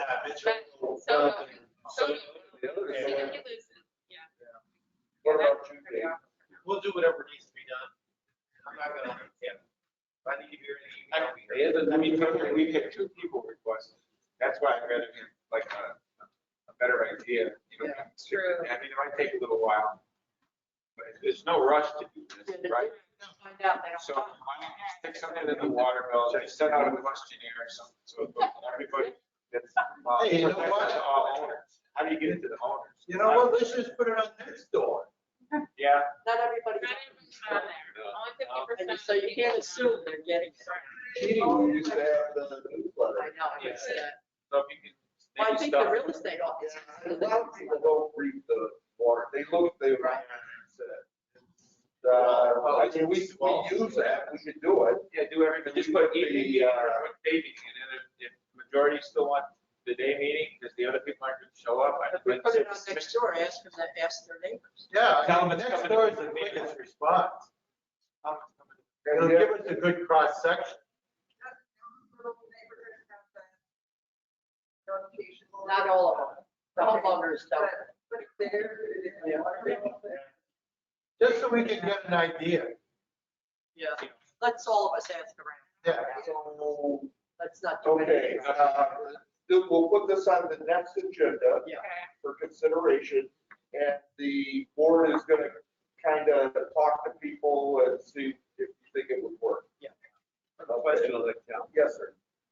Does the CID have a master list which goes along with this of the presidents of each of the different associations so that a question like this can be sent to the master associations or Stellamaris or whatever and saying, look, the CID is considering such and such, we would like your input. That's a great question. And that way they get, I mean, like the meeting we had the other night, had they known, except for the homeowners who do not have an association, but for everyone else that has an association, most of them, well, not most, some of them have websites and or ways of disseminating information to their individuals in their community. Yeah, make sure you get it to the marina.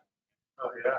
Yeah, we don't have anything like that. I don't know how difficult it would be to, I mean, I'd probably lean on Catherine, who has a connection with all the HOAs as a homeowner association. I could get the homeowners. I think next door is really our best bet.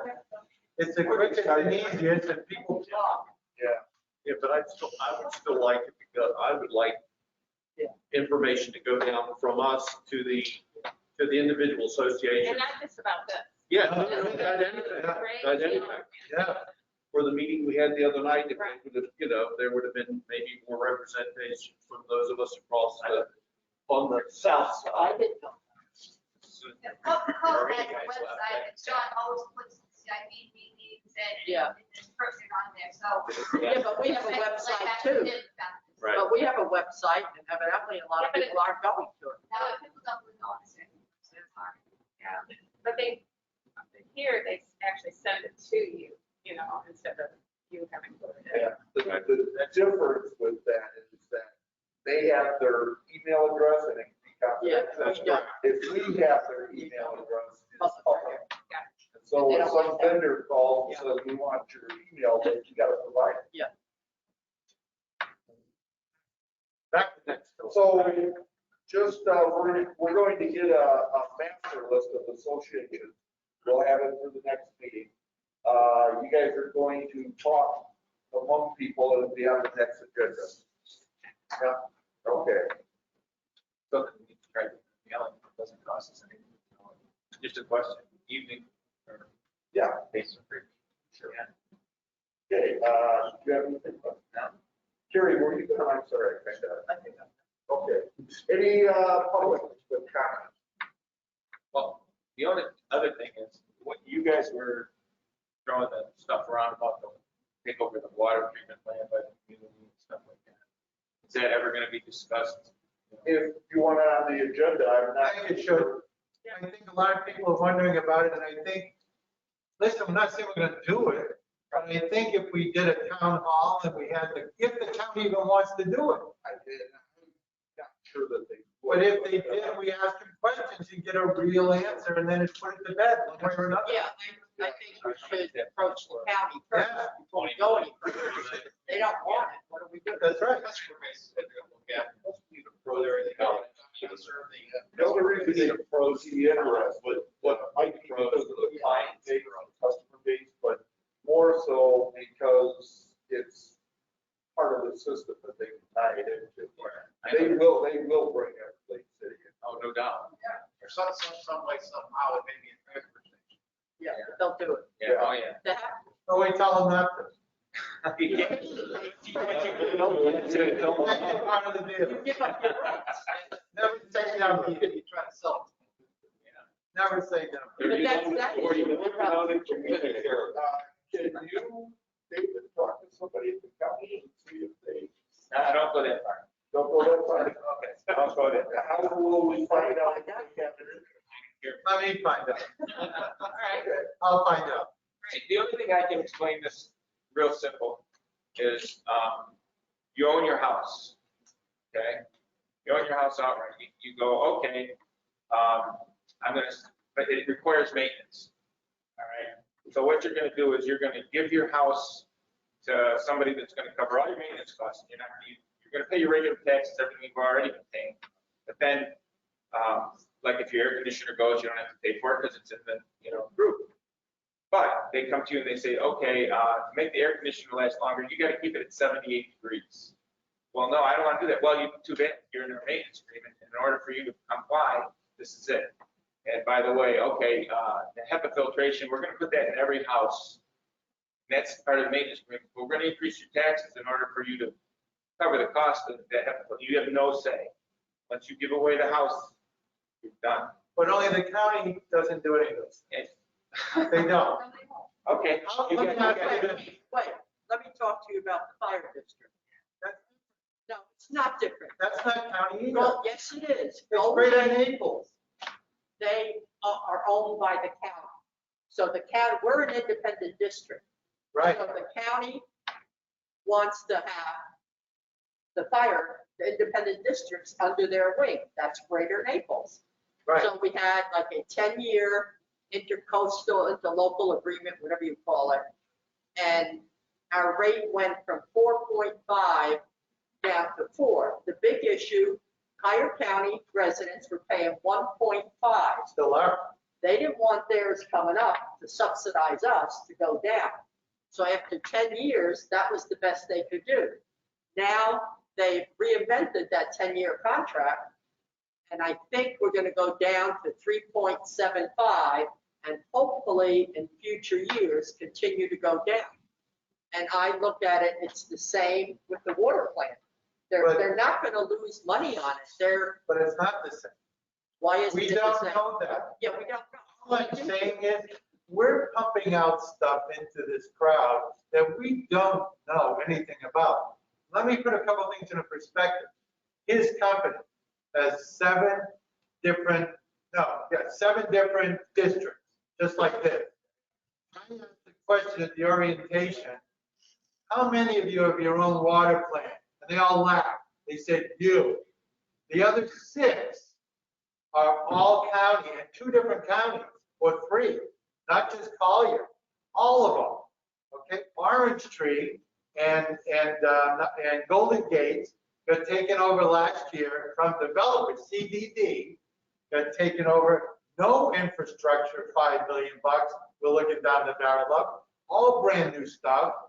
Month 1, their fees went down 35%.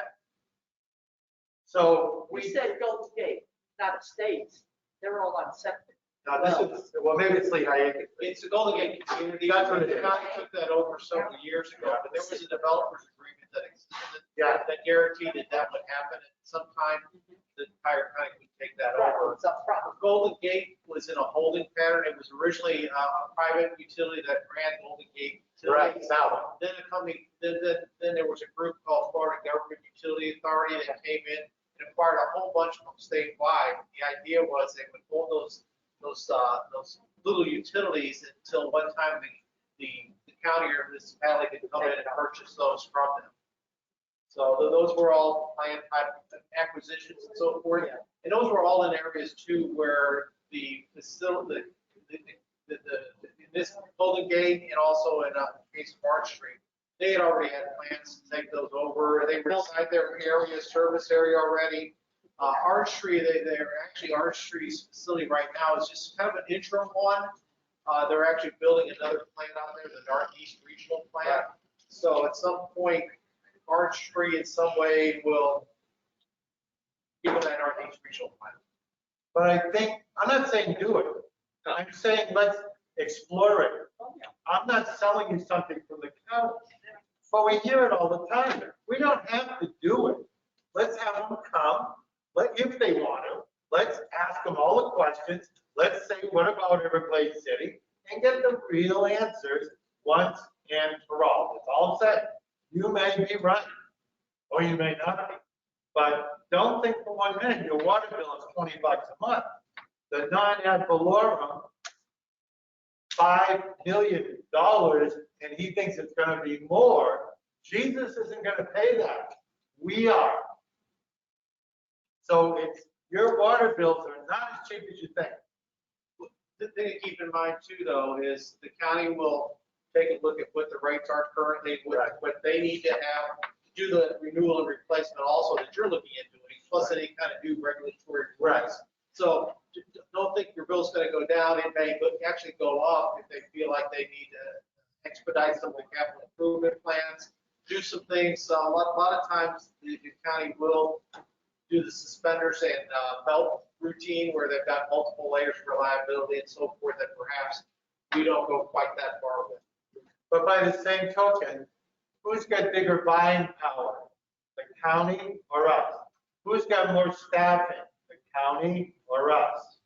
Who can eat that $5 million worth of infrastructure easier, the county or us? It's $5 million or more, plus the RV park. We're getting to a point where the hole's getting very deep. The water plant was $5 million. And how long have we been strapped with $500 a year on that? 6 years? So that's going to go away. I think, Frank, you're right. Let's talk to the county first, because you're making statements right now that are misleading.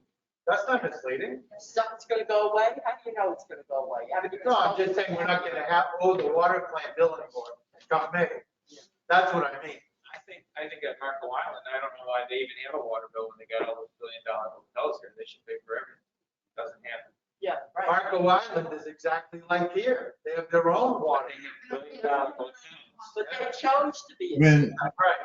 That's I represented the Key Marco Community Development District, which is was that 92 that goes down the back way to Marco Island, the bridge there by the old Buzzard Lodge. Yes. And they connected to Collier County. Excuse me. There was the need for what they call a boosting pump plant at the base of the bridge where they re-inject your disinfectants and boost up the pressure. The full cost of that was assessed to the Key Marco CDD. They didn't have anybody else in the county contribute towards that infrastructure cost that was primarily there for that community development district. And it would be a similar philosophy, I'm sure, unless the plant was incorporated to capture more input from other places in the county, they're not going to make other people pay for your plant's improvements. So let's wait and see. Let's see what they say. Okay. So, just Ray's gonna get back with us on. I'll email it. Okay. Okay, let's see, I think we went through, you're done now. Yeah, that's it. Okay, any, audience? Now, are you ready for a motion to? So Motion moved. to adjourn. I'll second it. All in favor? All right, have a great day, everybody. You too.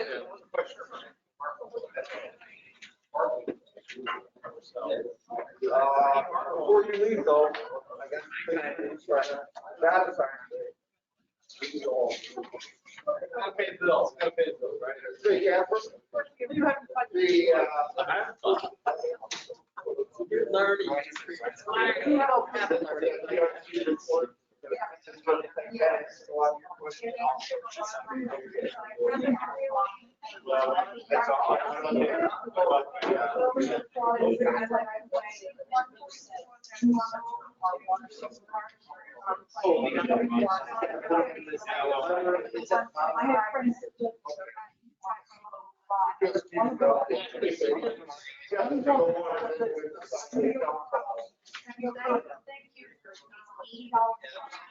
Put in all those.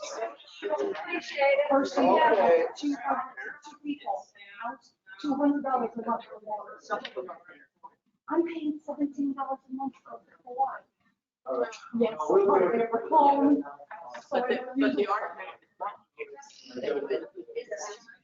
So they took on, they were. So all of a sudden. Is that all? That's the yellow line and everything? Yellow line, the minutes, yeah, I can find the, yeah, the resolution. Yeah. I'll just take care of the, we'll never get it. Yeah.